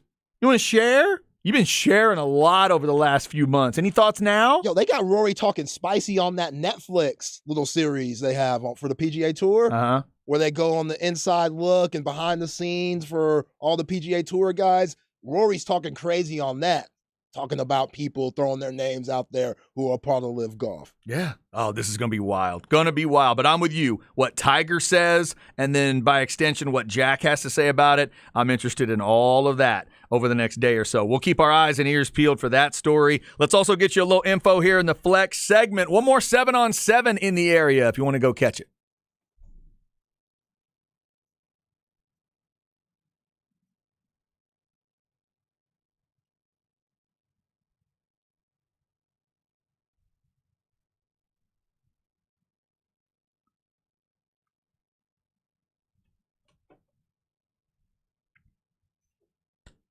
All right, so we've had teams qualify already for the College Station event in 7-on-7. If you don't know, Westlake, Lake Travis, Vista Ridge, Westwood, and San Marcos have all qualified. So if they get through this weekend, then somebody else will get to take those last couple spots. So I think it's 2 more spots that will get filled. This is the Westlake 7-on-7. Normally would take place on the main field at Westlake and some of the practice fields. But, Zay, apparently they are redoing the turf at Westlake right now. So the main Westlake field will not be utilized. So if you're heading over there, here's what you need to know. 3 locations: Hill Country Middle School, the Westlake High School practice fields 1 and 2, and the Westlake High School auxiliary field. Okay, come on, Westlake. What are we doing now? I have a problem with this. We know damn well somebody's daddy has a full-length football field in their backyard. Now, wait a second. Westlake is going to be one of the teams at Hill Country Middle School. Doesn't that show you they're willing to, like, give a little if they're going to the middle school? I've seen that field. That field could have been used for the Super Bowl instead of that whack grass that they were using that Oklahoma State had to be dealt with. That's a nice ass field. You're saying that's that's the nicest of the four? Yeah, They're taking the nice I don't know if it's the nicest of the four, but that's a nice field. Because that's one thing they normally do. I went over to the Lake Travis event, and what they do there is, so like when you go to the Lake Travis one, Lake Travis gets to be on their main field, right? Because they're hosting. And then they'll take Westlake, and Westlake's over on the side field, and some other teams. Yeah, so they kind of get the rivalries going here. So Westlake in this case will be at Hill Country Middle School. Lake Travis is going to be on practice field 1. That's one maybe Westlake fans, if they're listening, are they snickering right now? Like, does practice field 1 have a big old sprinkler head right in the middle of it, or a big rock that nobody can move or something? Westlake, Cedar Park, Bastrop, and Hayes are going to be in one pool. That's interesting. So Westlake against Bastrop, that'd be one that I would definitely check out. Lake Travis, Round Rock, Comal Piper, not familiar with that school name, and San Marcos in a group. Drip, Bowie, Vista Ridge, and LBJ, and then Westwood, Hutto, Anderson, and Liberty Hill are also there. They're getting started about 9 o'clock on Saturday. I will also be interested to hear, Zay, how much we get to see Quintalon Joyner play for Bastrop. Because that last one at Lake Travis, he played in one game, but then didn't play in another. Hopefully there's not like an injury situation going on with him. I do wonder if there's a battle for quarterback at Bastrop.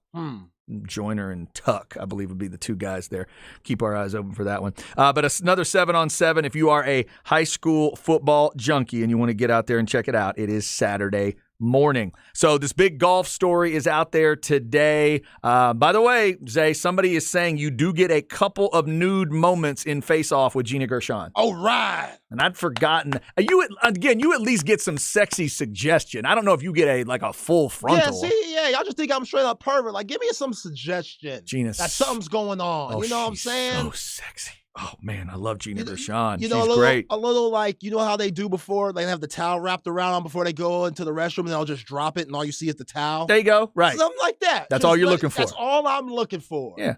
I think you get it. I do think you get it in Face Off. That is going to change your life a little later on today. All right, coming up at 2 o'clock, the EA Sports number is out, and it's a little lower than you might think. We're going to get into that discussion and what college football players may do because of it. Another layer of that story I hadn't even thought about. Up next, it's Where We At in Society. We'll see what Zay wants to talk about today. Is it basketball related or not? We're getting ready for NBA Finals Game 3 tomorrow night. Stay with us. Hope you're having a great Tuesday. Remember, Texas baseball against Stanford Saturday at 5. And that is Game 1, and you will hear it right here on The Horn.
Chad and Zay.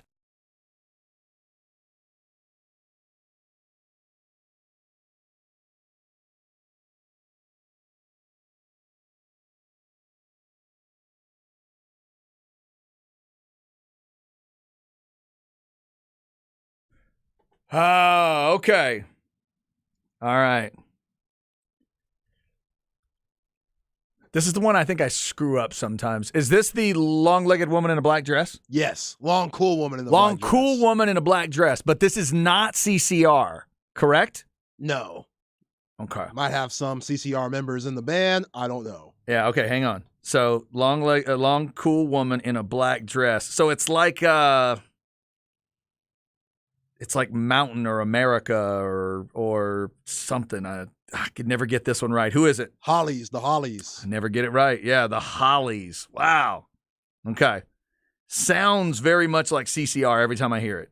Every time that song fires up, I think it's CCR, and then I always get caught with it. So the Hollies, ZZ Top, Foreigner, and Rose Royce have all been on the show today. A fan earlier texted us they were excited that I'm going to be listening to Ludacris's Word of Mouth album. They said they really enjoyed that one from back in the day. I love that album. Can't wait to check it out. Zay is going to be watching Face Off today. Our man Chris Bennett tells us he doesn't think there's nudity in Face Off. Oh, I think it's going to be grimy enough for you, though. all right.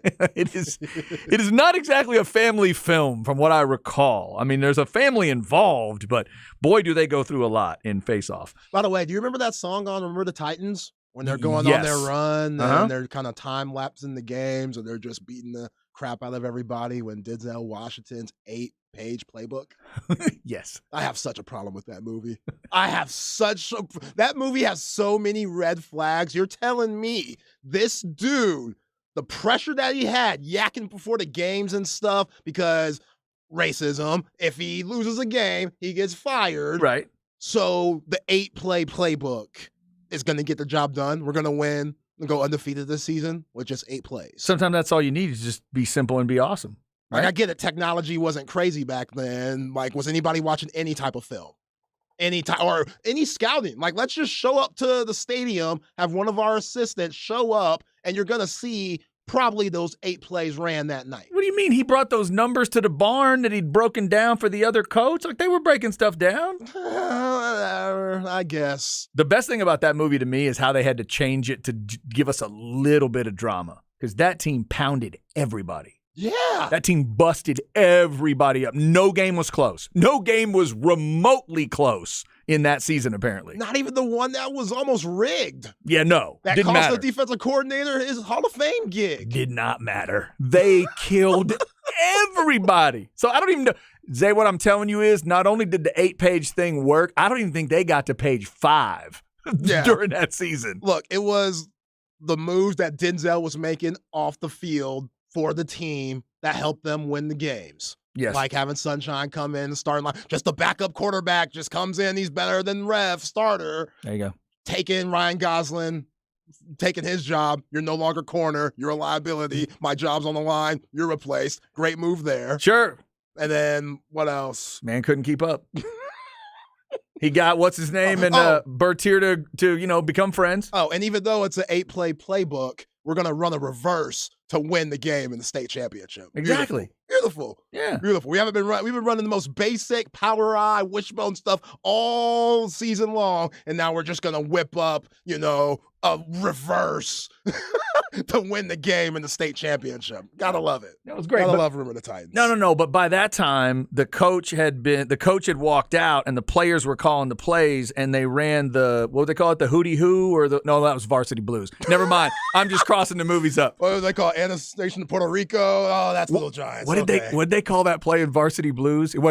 It was like the Hootie Who, the Fruity Frou, what was it called? Where they threw it to my man, and he did the Travis Kelce and called it and pitched it. And then he tells John Voight what the play's called. It's called somebody's going to text it to me right now. what did he call it? The Rudy Poo or the something. And he starts screaming at him and bouncing the football off his helmet.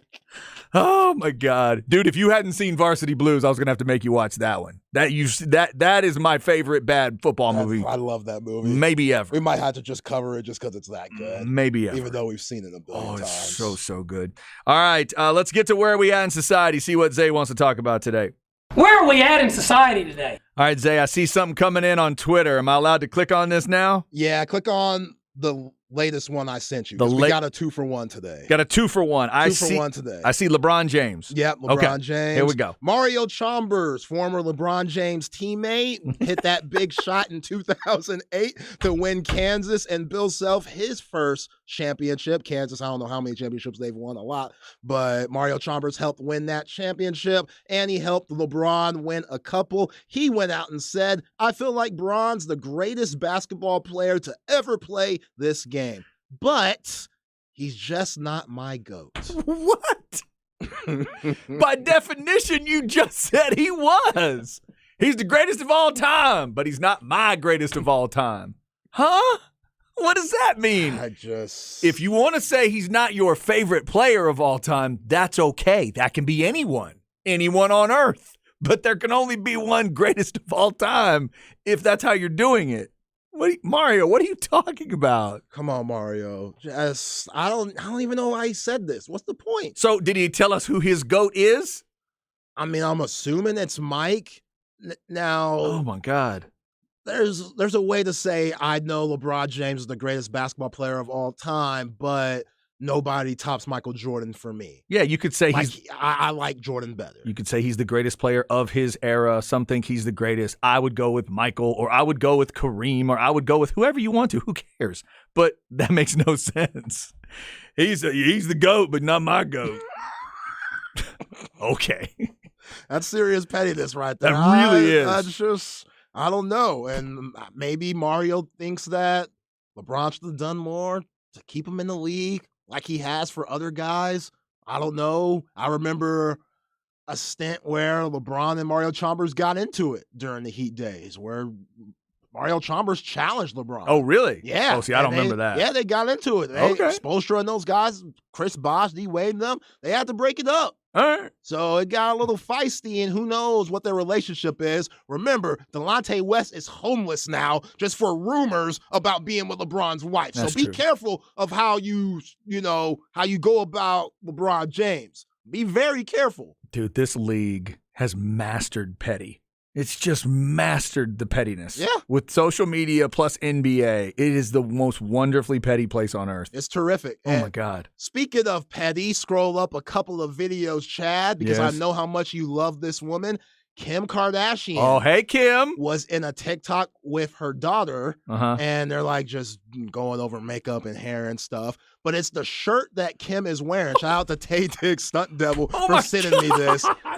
Kim Kardashian is wearing a Kendall Jenner starting 5 shirt, which indicates all the men in the NBA that her sister Kendall dated. Let me see if I can name them. Yeah, there we go. Let me see if I can do it by sight. Okay, that's Blake Griffin on top. Yep. And pardon my expression, but he's on top of the picture.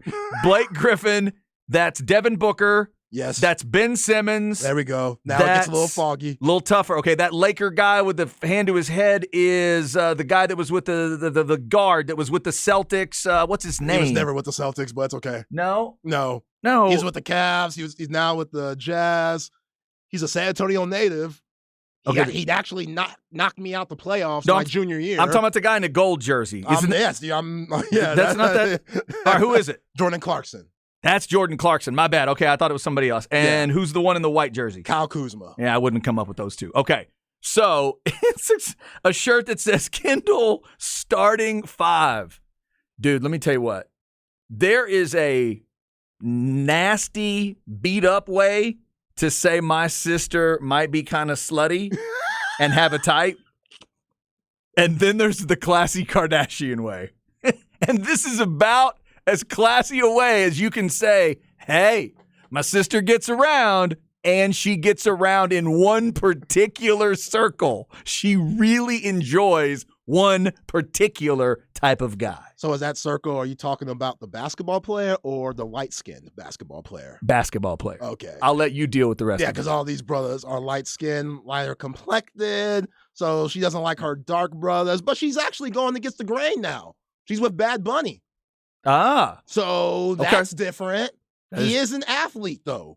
WWE, we see what he's doing. We just had Mark Henry on here a few weeks ago, said that that's the greatest non-wrestler that he's ever seen come into the biz. Yeah. So I'll put Bad Bunny on that athlete, spectrum. And also he's a great entertainer. Yeah, in the world of athletic entertainment, he's getting his love. Yeah. She definitely has a type, That's but so great. Kim, come on now. That's cold. That's rich though, Kim. Bezos, Elon, that's real rich of her to have this type of shirt because Kim is like Derek Jeter baseball diamond. I was going to say Kim's shirt would have to have front and back, wouldn't it? Yeah. Now, it's not a starting five basketball shirt. No, it is not. But her list goes pretty deep also. If I'm not mistaken, they are still running that show streamed now. The Kardashian show is on a streaming service. Yeah. They're always trying to sell that show. I think it's a great way to do it. This is going to get eyeballs on your show. Man, that is wonderfully cold-blooded. And if I'm Kendall, I'm responding all 5 of those players were better than Chris Humphries, who you married for 60-something days. That's what her shirt should say. Better than him, and then back of the shirt, it's got Chris Humphries on. That's right. She was married to him for like 12 seconds. Yeah, who's a fake knockoff-ass Blake Griffin. Oh, my God. That is a fantastic shirt. Kendall starting 5. Kim Kardashian just being Kim Kardashian. All right, I'll get that one retweeted. Zay sends it all out at @ain't_that_Zay. I'm at C Hastings 1049 on Twitter every day at 1:45. Where we at in society? All right, coming up, your 2 o'clock hour. This EA Sports story continues. Yes, the players are going to be getting compensated for their name, image, and likeness. But wait till you hear the number. It just feels too low to a lot of these players. So what are they going to do? We'll talk about it on The Horn.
Chad and Zay.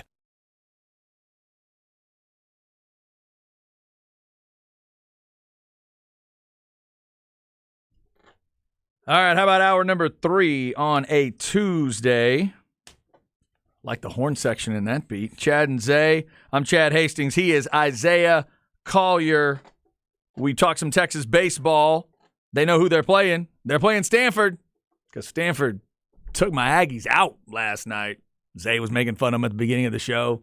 Yo, y'all see that error y'all had? Like the 8th inning infield error?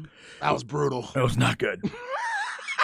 Not good. Less than ideal. Yeah. Y'all be stealing like the hotel rooms what they use for the bags and stuff for y'all celebrations. Y'all need to give that back to Motel 4. Yeah, I hadn't heard the what did they call it? The something cart.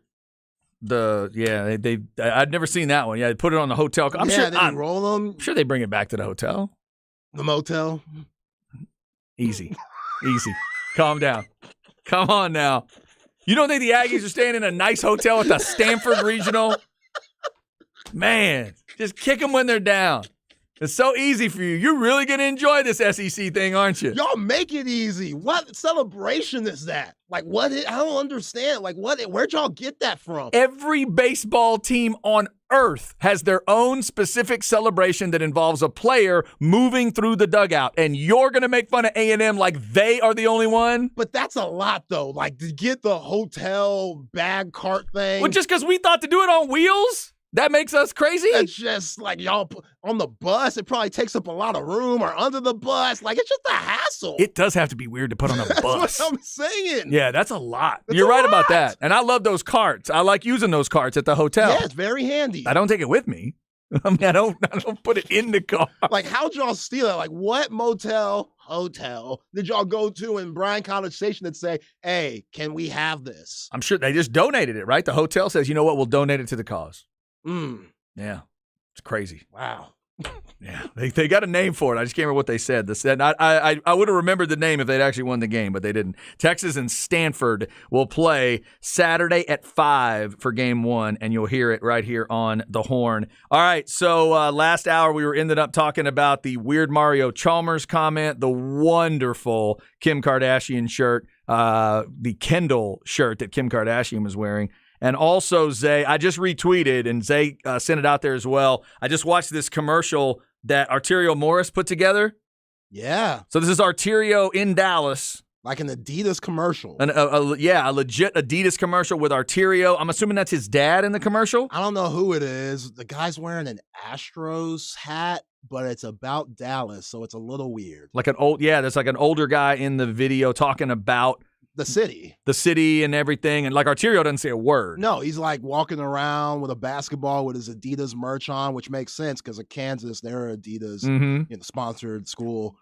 And yeah, it looks like that was kind of a part of the package. Like maybe he had this lined up with whoever his agent is. Maybe they have some type of Adidas connection, and they probably told him, hey, if you go to an Adidas school, then we're going to get you some serious paper. Maybe. And if it's Kansas, we could really get you some serious paper because that's such a big brand. Definitely the biggest Adidas brand in college basketball because Duke's Nike, North Carolina's Jordan, UCLA is Jordan. So Kansas basically is the top dog with Adidas, that they don't really share or compete with anybody. And the fact that Arterio has his own commercial, I don't know if it's going to be on TV or what, but it's pretty legit, and I ain't going to front, even though I'm very salty about him leaving. It's pretty dope.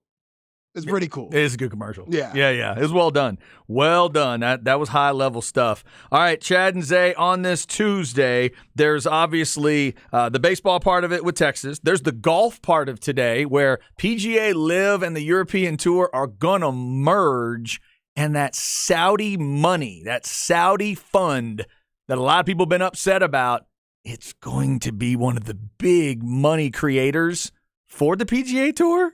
I'm still a little confused at all this. 3 o'clock, they're going to have a meeting with PGA players and try to clarify it with them. But there's a lot of interesting backtracking that's about to happen in the world of golf. So we've been asking golf fans today how you feel about things. If you've been a live hater, what does it do to you today to think all of a sudden there's going to be a merger? It's been very strange. Also, this is a story that I think is important to get out there because I know a lot of people are interested in it.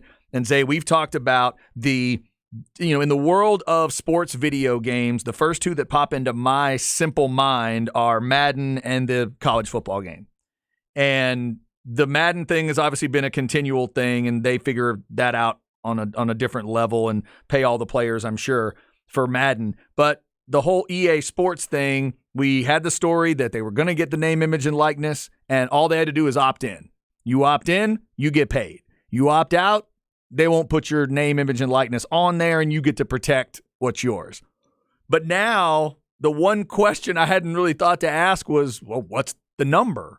What is the number I get if I'm from Caleb Williams at USC to Quinn Ewers at Texas to a random offensive lineman at Memphis? What do they get if they all opt in? And now we actually know that number? Yeah, $500. $500. $500. Okay. On behalf of all those players, I would have assumed it was more. Yeah. I'm not saying $500 is nothing. It's not. And I know that's what the older folks would say when they hear this. Oh, yeah, you've been griping about not getting money. Now you're getting money and you're mad? You're mad about $500? But now the discussion is, and the story you brought up to me is this next level. If I'm Caleb Williams and some of the big guys at big schools like USC, they're starting to have the discussions in the locker room about what to do if the 500 doesn't sound quite right. Yeah, and it all is based off the pride of that individual player. From Marvin Harrison Jr., who a lot of people are going to want to play with because, for one, he's at Ohio State. Mm-hmm. And I just heard Joel Klatt say recently he's the best wide receiver he's ever seen since Randy Moss was coming out of Marshall. Oh, yeah. Well. All right. I mean, Calvin Johnson was kind of in between there, okay. But sure, whatever. He's nice with it. So what's the pride on guys like that? Are you okay with getting paid the same amount as the walk-on that's going to be fourth on the depth chart? How can how can EA Sports make guys like that get a little bit extra throughout this whole process? Because we talked about it a little bit in prep. Guys like Caleb Williams and Marvin Harrison Jr. and Drake May and stuff, people are going to want to play with them. So there has to be a way that with Xbox, PlayStation, whatever platform you play it on, that you could track how many times these teams / players are being used.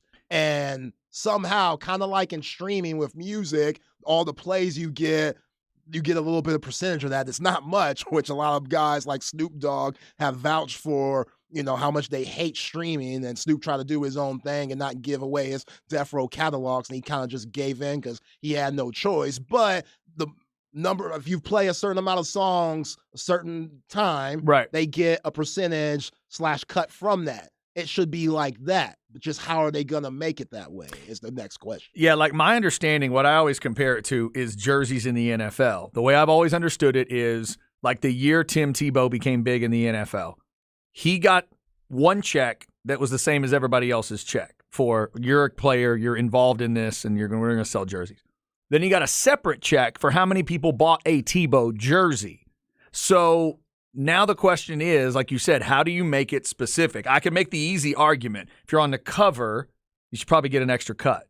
There should be extra something. But then you're bringing up the interesting element of could they figure it out of for every 100 times you get chosen or your team gets, because that's the other thing. Am I choosing the team USC or am I choosing the player Caleb Williams? Or am I doing both? And if I choose USC, am I choosing Caleb and the running back and 3 wide receivers, and they all would get a cut? That's the thing. Everybody's going to make money, even the backups, because you're playing with USC. Like, there's going to be people who say, you know what, F Caleb Williams. I know my brother is the 3rd string backup for USC. I want to play with my brother. That's the only reason why I'm choosing Southern Cal. Right. And there's going to be people like that. But Caleb Williams still deserves the money, just like if you want to use it for Caleb Williams, you're playing with SC, so the backup should get that same amount because you played with that team. Yeah, and somebody obviously brings up the valid point. Think of how many players there are. Absolutely. And as long as maybe the answer is, it just the idea that it's a flat sum is a little weird to me. There needs to be something that is, if it's a $500 flat number and then if you never give them anything else for the whole run of this deal, and that to me that feels like it shortchanges them a little. It doesn't shortchange all of them. It shortchanges some of them. And that's the technicality that we've talked about that they're going to have to try to figure out. Maybe now they'll start at that flat sum level and then eventually work towards the Caleb Williams and the more high-profile guys. Harrison's a perfect guy to bring up. Those guys at the high-profile schools, is there a way to tweak it a little bit based on sales? If we move this many games, do you get a cut? Can you get, and maybe it's everybody. Does everybody get another cut? Hey, fellas, it's $500 flat to start, but for every blank games we sell, each of you gets this. There's going to be some schools left out. I'm thinking there's going to be probably all Power 5 schools, but those lower tier, schools out there, like a Tulane, who was really good, who knows what's going to happen with them, because they're going to have to spread the money around as, because a lot of people are going to be bitching. So they're going to have to try to spread the money around, and we all know nobody's going to try to play with Texas State. Sorry, I love you down there in San Marcos. Great place to be. The square's fire. Floating the river is fun. Nobody's trying to play with Texas State. So not even worried about paying those guys, just so you have enough to also make that profit. So they're glad to get the 500. Yeah, they'll definitely be glad to get the 500. Hell yeah. That Texas State. And also, here's what I don't know. If I'm the guy, good example, if I'm a guy at Texas State, let's say I'm the quarterback at Texas State, whoever that is this year. Do they let me know? Does EA Sports reach out to me and go, hey, we're thinking about putting you in the game. You want to opt in or out? Is that how that works? Yeah. I guess. I'm sure. Or do they, is it a part of practice one day where they go, hey, guys, remember, you got to sign over here for the EA Sports thing. Do you want to go in or out? I'm sure that's going to be a thing. Is that? Now. Okay. I'm sure they're going to coaches are going to get letters and stuff. And hey, certain guys have a chance to be on the game. Your players do. Let them know yes or no. They'll be getting this if you say yes. You say no, we'll move on. Somebody said, think of how cool every one of those players will be who believe that, having their name on the video game forever, that has to be awesome. They may not complain about the money, at least to begin with. Depends on the level of the player. Yeah. It depends on the level of the player. Yeah, some guys are going to be like video game freaks and love video games so much that they don't care about the 500. Even guys that are top tier, like former Heisman Trophy winner Caleb Williams. It's just, and then some guys are going to be petty, like Ed O'Banion, and be like, no, I need to get some serious paper from this, which I don't care if you do that. You have every right. It's your name. Hell, if somebody did that on the University of Texas, Chad, I'll be good with taking Charles Wright to the championship and giving him the Heisman because of what we do in Dynasty. That's how much I miss this game, and I could care less if Quinn Ewers, Archman, Malik Murphy, if they agree, like I said, I'll take Charles, Austin High-Self, and we go win a championship because the game is that much fun. Yeah, I think the only way, now that I think about it more, the only way you could do any extra money would probably be the cover thing, because there's you could sort of make an argument. Y'all tell me, if you're into the college football game, did you buy the college football game back in the day because of one individual or because of one team? Isn't the whole point that you have it all? Yeah. Well, did you buy it because the big house looks legitimate? Yeah. Did you buy it because Texas, you could play with Vince Young? Yep. So you bought it for a lot of different reasons. Yes. There's not one way to say. The only way you could do that is making different covers or again, like I said to you earlier today, maybe if I'm ordering it online, but you couldn't make somebody do it, but you could have them say, hey, who's your favorite team? Right. But other than that, there's not a lot of way to do it. So there's not a major way to do that. I think the key element is it enough for the modern Ed O'Bannons of the world to be sitting around on their couches watching their classmates play the game? Hey, man, I'm playing with you at running back, and we're on a dynasty, and I'm winning national titles, blah, blah, blah, blah. And in their mind, they know, hey, I got something for that. Was it a ton? No. But I got paid for that. They've got my name on the back of my jersey. They made the body look like my body. They made the skin tone look like my skin tone, and I got money for that.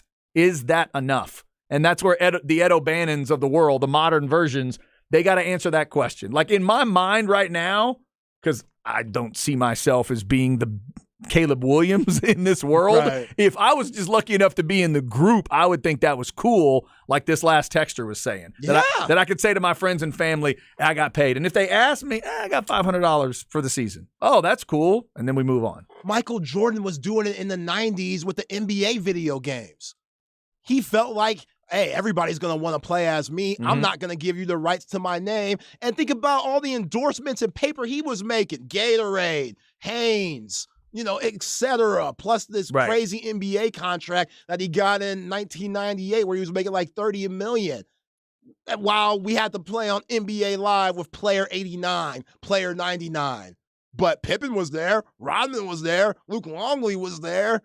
Like, there's just guys that are going to put themselves in a different category and say, nah, man, like, I deserve more. And that's a joke to me. I think to swallow your pride, your teammates are going to probably want to do it. They're going to want you in the game with them. And it builds chemistry and camaraderie in the locker room because they're going to be playing those video games as themselves. I like that argument. I do. I like that argument. I was just thinking along the same lines. If I'm Caleb Williams, I'm saying to the offensive lineman that makes that $500 like I make that $500, in terms of this video game, we're the same guy. Yeah. We are the same. We both opted in so that when people play with our team, it's a little more authentic because deep down, Caleb Williams knows I got other ways to make money. For sure. Because I'm Caleb Williams. We'll figure that part out. Yeah, only thing Caleb Williams needs to worry about in the game is if he's rated at 99 or not. That's right. That's it. That's what he'll probably bitch about that. They got me at 97. That's the only mistake EA made. And he might offer to give them $50 back if they do that. I'll take $450 if you make me a 99 right now. I do love those videos we've seen over the years of NFL players confronting the Madden score people. You ever seen those? Oh, those are my favorite videos. They will literally confront them at training camp. Hey, man, what's up with that 94? I was 96 last year. What happened? I'm better now. And Madden, they took note of that, and they finally got former NFL players like Chad Ochocinco. He works for EA Sports. Is that right? And he's part of the Madden judging because they want legit guys, credible guys that played the game and that have a great eye for it to be making those decisions because it gets very detailed. Like, it goes on about how fast you are, speed, your elusiveness, juke, like trucking power, your hands. Like, it gets so detailed of how they create your overall ranking or rating as a player, which we're starting to see it in the NBA Finals. It's so weird when they pull up guys like bios and it's like Gabe Vincent. I just saw it in Game 2. Gabe Vincent, NBA 2K23, 23 represents Gabe Vincent. He's a 75 rating. I'm like, whoa, this is where we are? Like, this is how important video games are now? Like, that's crazy. Gabe Vincent 75. I think they need to up him a little bit. But hey, whatever. It's all subjective. So it's just fun. Like, as a video game lover myself, like I just told you, I'm good with Charles Wright. We going winning the combo with him. We taking him to the SEC. It don't matter to me. Let's just get the game back and we'll go from there. Here's an option for you. They want to make a little extra money. How about this? Wherever you go to buy the game, you walk in, you buy the game. What's the game cost? $100? Nah, 50? It'll probably be around 79, maybe 69. There's always different versions of these games because you could buy stuff within the game. Okay. So how about this? It'll probably start at $70. You walk in, pay $70 for the game. On your way out, you can stand in line and get Quinn Ewers to autograph it for you for $30 extra to bring you to a smooth Hyundai. What are you going to do? Yeah, as a You Texas want it? fan, yeah, I would take that. Because that's how you could tell if they're doing it for a guy. Yeah. And if those guys wanted to, if Caleb Williams wanted to literally sit in the video store, the video game store, and say, hey, man, for an extra whatever, $30, $50, people pay $100. Easy. Sit him at a table and say, hey, he'll autograph that for you for an extra blank. Yeah. That's how you could do You're it. showing your age because you just download games now. But I feel you. You're on the right. You're thinking back to your CD days and stuff, waiting in line. They get in their car, and when they lock the car, they push that little thing down and they wind the window up. Then they walk into the video store and they rent the game. Oh, man. Are you kids still rewinding your tapes? Remember to rewind them. Yo, I'm still shocked that there's GameStop still out there. There 'Cause, are. I mean, you do need certain things from GameStops, but as far as games go, not as much as you used to. Oh, my God, that is funny. All right, so EA Sports, there's your number, $500 for every player that opts in. All right, coming up. So I'm sorry. Somebody said that they're on their 11th year of dynasty on NCAA 2014 with Texas State. They moved to the SEC. Nice. Can you imagine if that San Marcos environment was in the SEC? Oh, my God. Imagine Alabama at Texas State like every other year. The Georgia fans and all their hotties coming to town. Oh, man, that'd be amazing. That is fantastic. Yeah, I missed that game so much. Coming up, why today matters. June 6th is the day. We'll get you a couple things to look at, including a couple of big birthdays in the NFL. One guy's on the backside of his career, one guy's on the front side. That's next on The Horn.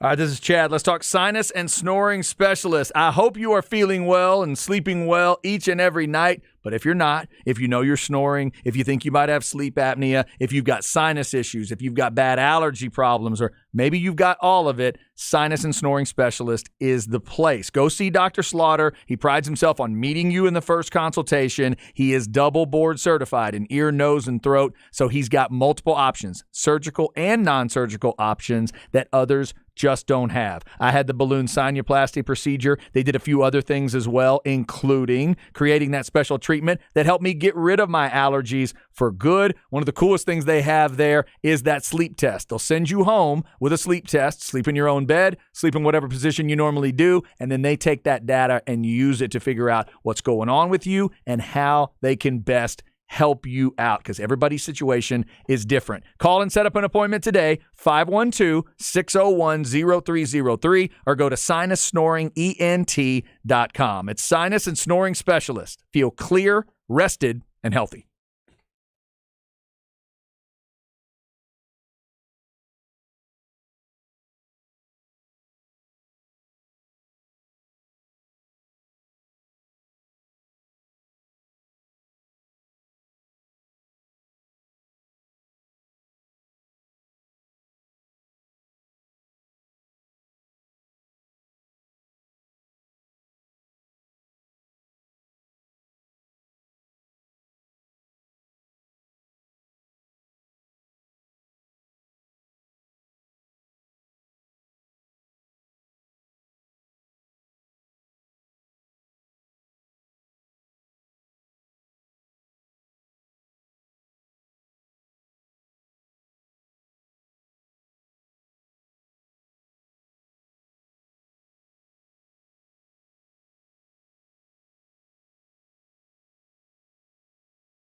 Chad and Zay.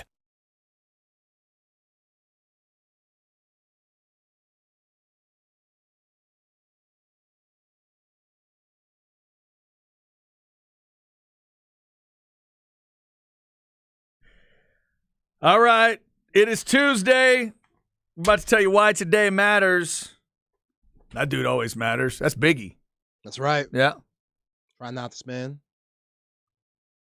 That's a little faster than he normally goes, too. Yeah, you should Yeah. too. If you do what this game will do to you, Business 92. Look at all the I've been through. I like it. Man. I like it. He's always everything, he does, it was so smooth, but it always felt like there was a certain tempo that he was kind of trying to stay in, and that anything more than that might be a little tough for him to pull off, but that's about as fast. What's the song called? Notorious Thugs. So Okay. I like how you caught that he was going fast because this was featuring Bone Thugs and Harmony, and they're known for rapping fast. Oh, is that right? Yeah. Okay. Crazy Bone, Lazy Bone, Busy Bone, Wishbone, all those guys would rap really fast at times where you couldn't even understand what they were saying. Because I don't know if they had that Cleveland twang, but Bone Thugs, they were discovered by Eazy-E before he passed. So I don't know if you've heard the song Crossroads. That's their most popular song. It's about the death of Eazy-E and how much it affected them. Okay. See? I got you. Yeah. Okay. Yeah. That's amazing It's a good stuff. song, man. It's an underrated song. That is amazing stuff. When it's rap is one thing. It really any music, I would say, anybody that can do all that stuff at a certain speed, it's like, wow, guitar players or whatever it is. Guitar players, drummers, musical instruments, anything that can be that fast. And when the rappers do that, that's amazing stuff. So Notorious B.I.G., The Holly, ZZ Top, Foreigner, Rose Royce. I forgot to write down the beat. What was the beat? Did I ask you about the beat today? I don't know if you did. Did I just walk right by and I didn't even ask you? Yeah. That was terrible. What's the beat today? That was a Drive Slow. Kanye West and Paul Wall. Ooh. Paul Wall out of Houston. Okay. Yeah, that's a good song, man. Yeah. Drive Slow, homie. Yeah, that was a smart move for Kanye on the second album, Late Registration. That's when Houston rap was really blowing up nationally. It wasn't just the underground rap with DJ Screw and stuff, and guys like Paul Wall, Chamillionaire, Mike Jones, Slim Thug, Lil Flip. They were all popping up, beyond Houston, and Paul Wall definitely got with Kanye, and they made a hit. So just checking in today in the rap world, has Kanye gotten crazy enough that people have not, stopped playing all the stuff, or is he still respected enough that people are playing the good stuff? Still allowed to play Kanye? I think so. Kanye he hasn't wilded out recently. Kanye at the party doesn't get you in trouble? Yeah, and a lot of people, especially black folk, blame Kim and just the interesting. Kardashian curse for driving him nuts. And now that he's separated himself from her, it's like some folks are saying, okay, we're good with Kanye again. Now he's going to be sane, even though I just saw him with his recent wife, who is well figured like a Kim would be. This fool is wearing shoulder pads under his normal t-shirt.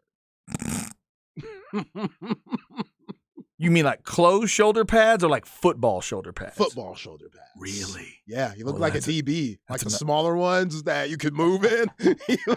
He looked like those small ones the defensive linemen wear so you can't get their hands on you? yeah, it looked like a DB. I mean, Oh, my God. That's fantastic. hey, it's Kanye. His fashion will always be out there. Unbelievable. All right. A lot of stuff going on today. It is June 6th. Let's tell you why today matters. Here we go.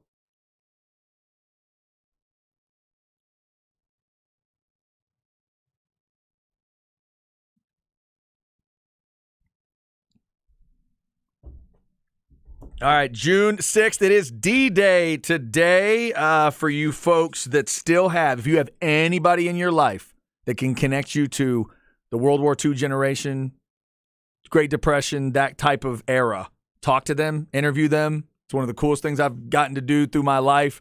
Interviewed my granddad back in the day, found out stuff about World War II I didn't know, found out stuff about him I didn't know when he served. So if you have anybody around you that served in World War II and could talk to you about D-Day from a personal perspective, what was going on around that time, definitely try to do that if you can. Today is June 6th, so shout out to all of our veterans that are listening today. Thank you so much for your service and all those historians keeping all those great stories alive. Also, my buddy's wife has a birthday today, Mrs. Sacamano. God love her. She has to deal with Rick every day, and she has a birthday today on June 6th. It's one of those that I have committed to memory.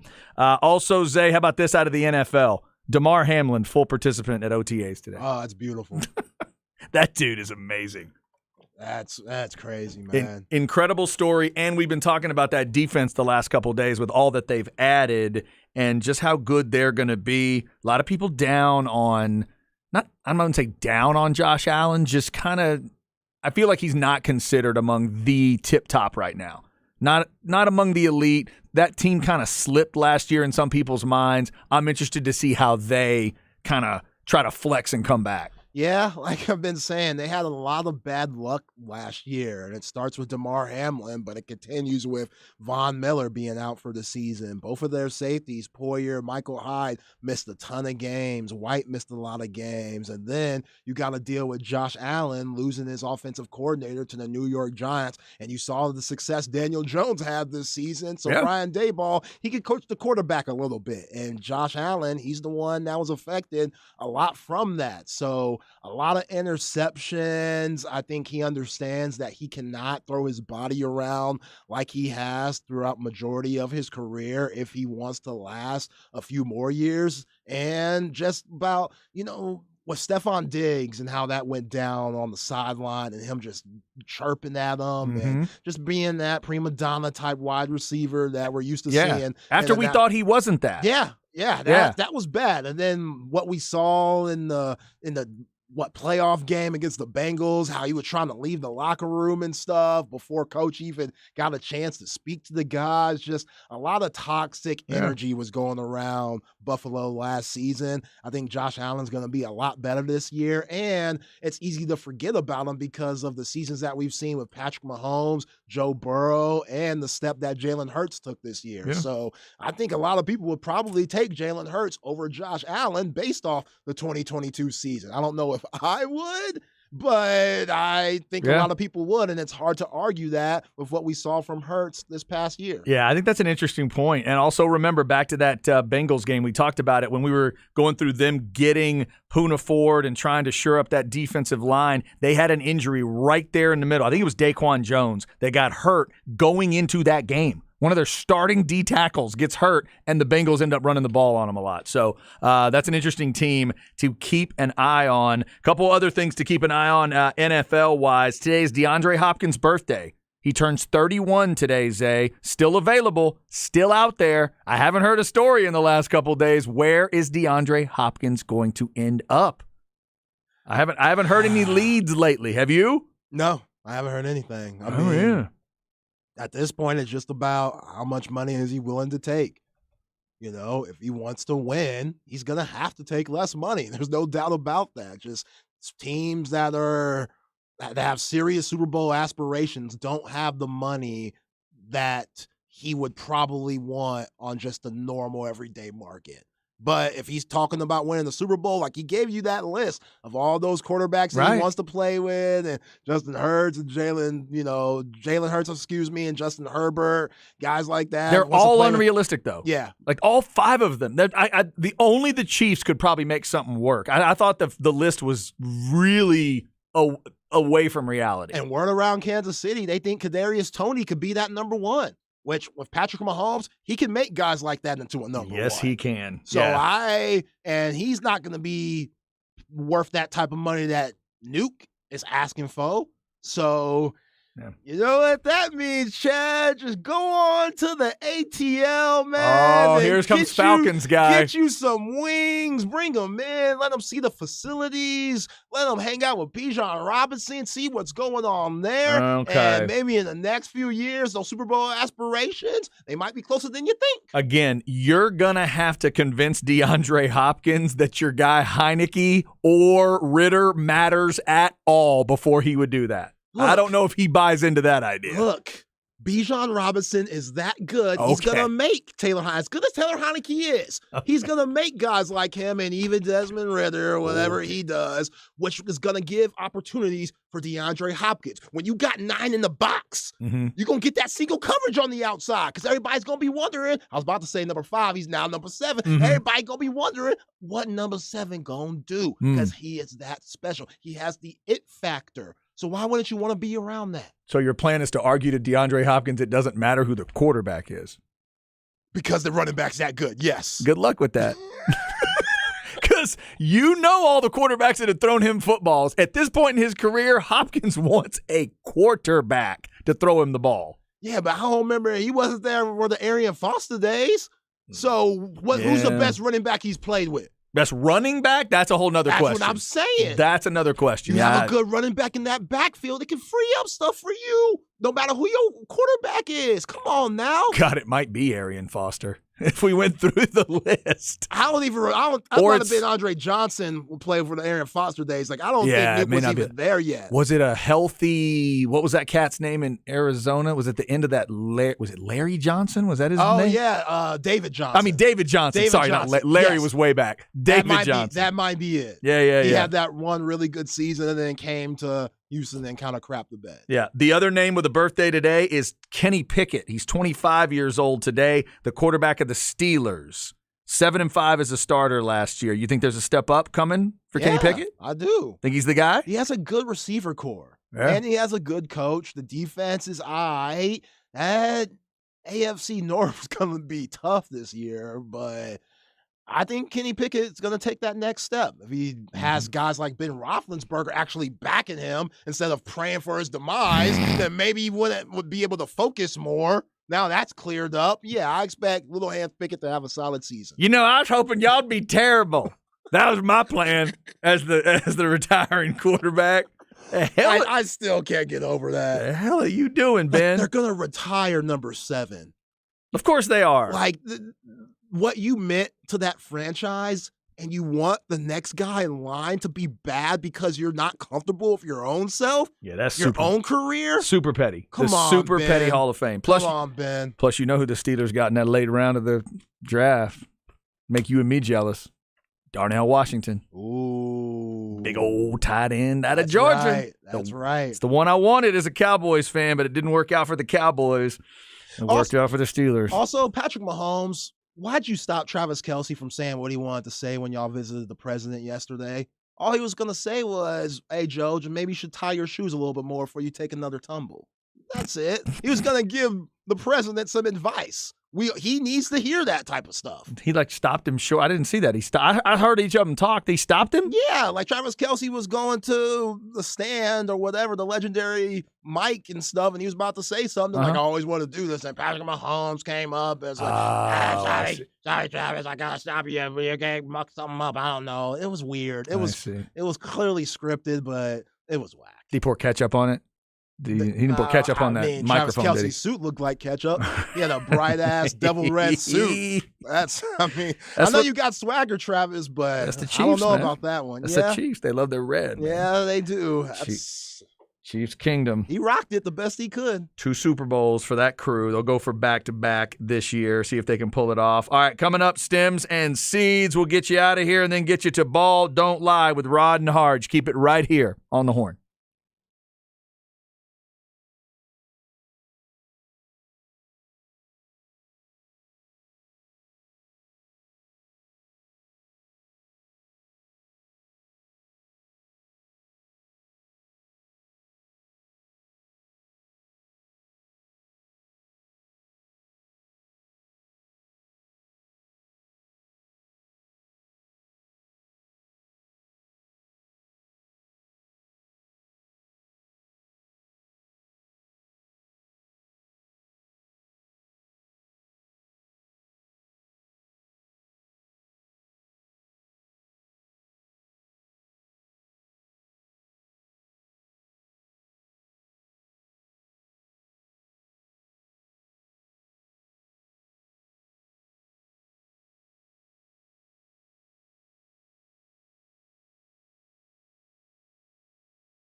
Chad and Zay. All right, rounding out a Tuesday. Oh, I think I got this one. You're just being nice to me here in the last hour. Throw a little biggie at me that you knew I could identify. Sounds like my guy T.I. from Atlanta. That's right. Yeah. I don't know why I became a sucker for T.I., but I did. I don't know what it was. I've never heard a T.I. song I did not like. T.I., Notorious B.I.G., The Hollies, ZZ Top, Foreigner, Rose Royce had that Kanye Paul Wall beat to start the hour. That got us discussing Kanye and the new, is it wife? Yeah, Or wife. We're not just dating, we're married. They're married. That's a hell of an outfit she's got on in that picture. Yeah. Now, it's interesting because she's been a part of his camp for a while. Really? I don't know what she did specifically, but she's been a part of his team for a minute now.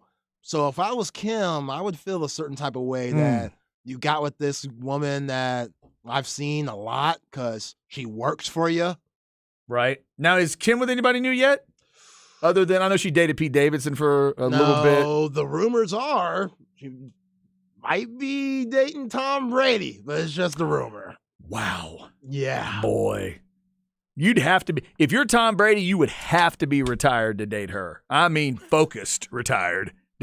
You couldn't even, I don't think you could even go do the Raiders thing. I don't even know why that rumor came up. I think she hit him up about something and it got around on social media. It was nothing Dayton related, but just kind of like, hey, I need some help with something. And Tom was a great connection / middleman to that. And then everybody started just speculating Tom Brady since he's single now, not with Giselle. You know, when you see two people get together and you feel like you know each of them a little bit and you just wonder what they talk about? Like, from whatever we think we know about those two, the hell do they talk about? If he went on a date with Kim Kardashian, what would they discuss? Is she way into sports? Is he because of Giselle? He might be into a lot of things we don't know about, Yeah, or at least have knowledge. She's right? in the sport. She dated Reggie Bush. Remember? There you go. Reggie would have helped her with the football acumen, and maybe then Giselle helps him with the fashion world, some things Kim might be into. Maybe it's a better conversation than I think. Tom Brady, greatest quarterback of all time, arguably the greatest football player of all time. He can't handle that booty. I'll tell you that right now. He cannot handle that thing walking around all day long. You're saying, with all due respect to to Leonard Fournette, he's never dealt with a backfield like that? It's not. Okay. Going from Giselle, which two beautiful women, but different. Yes. But that's like going from Kareem to Shaq. Two beautiful women, but different. That was well done. That was well done. Did you just say Kareem to Shaq? Both dominate in different ways. Both will dominate you at the 5, but they're dominating you in a very different way. Very different way. All right. It is Tuesday. Crazy stories around the world of sports, and the wildest one is a golf story. Let's hit little stems and seeds here. No stress, no seeds, no stems, no sticks. Brought to you by AV Consultations, 255-8678, or go to avconsultations.com. All right.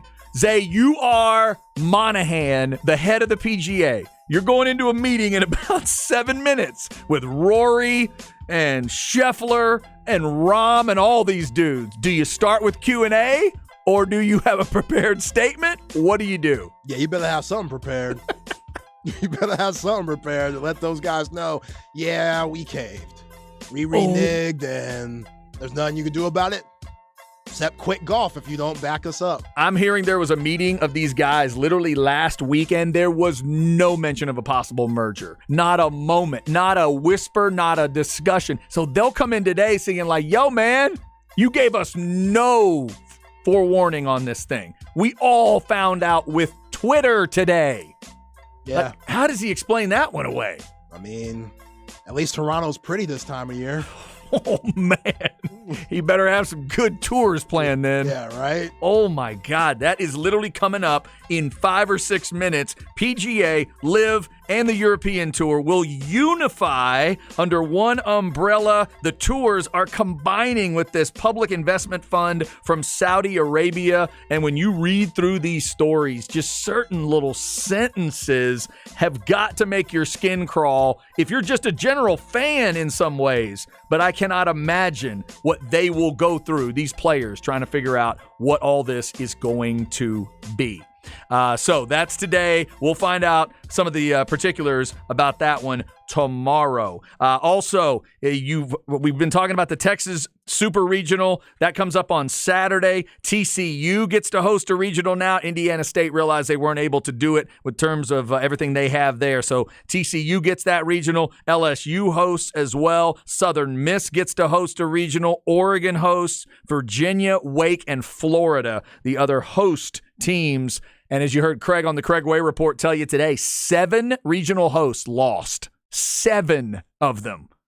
That baseball is a weird game, Zay. Yeah, home field don't mean nothing. That could be more pressure because you got more eyes and more expectations on you. Sometimes it happens. That's what got Miami.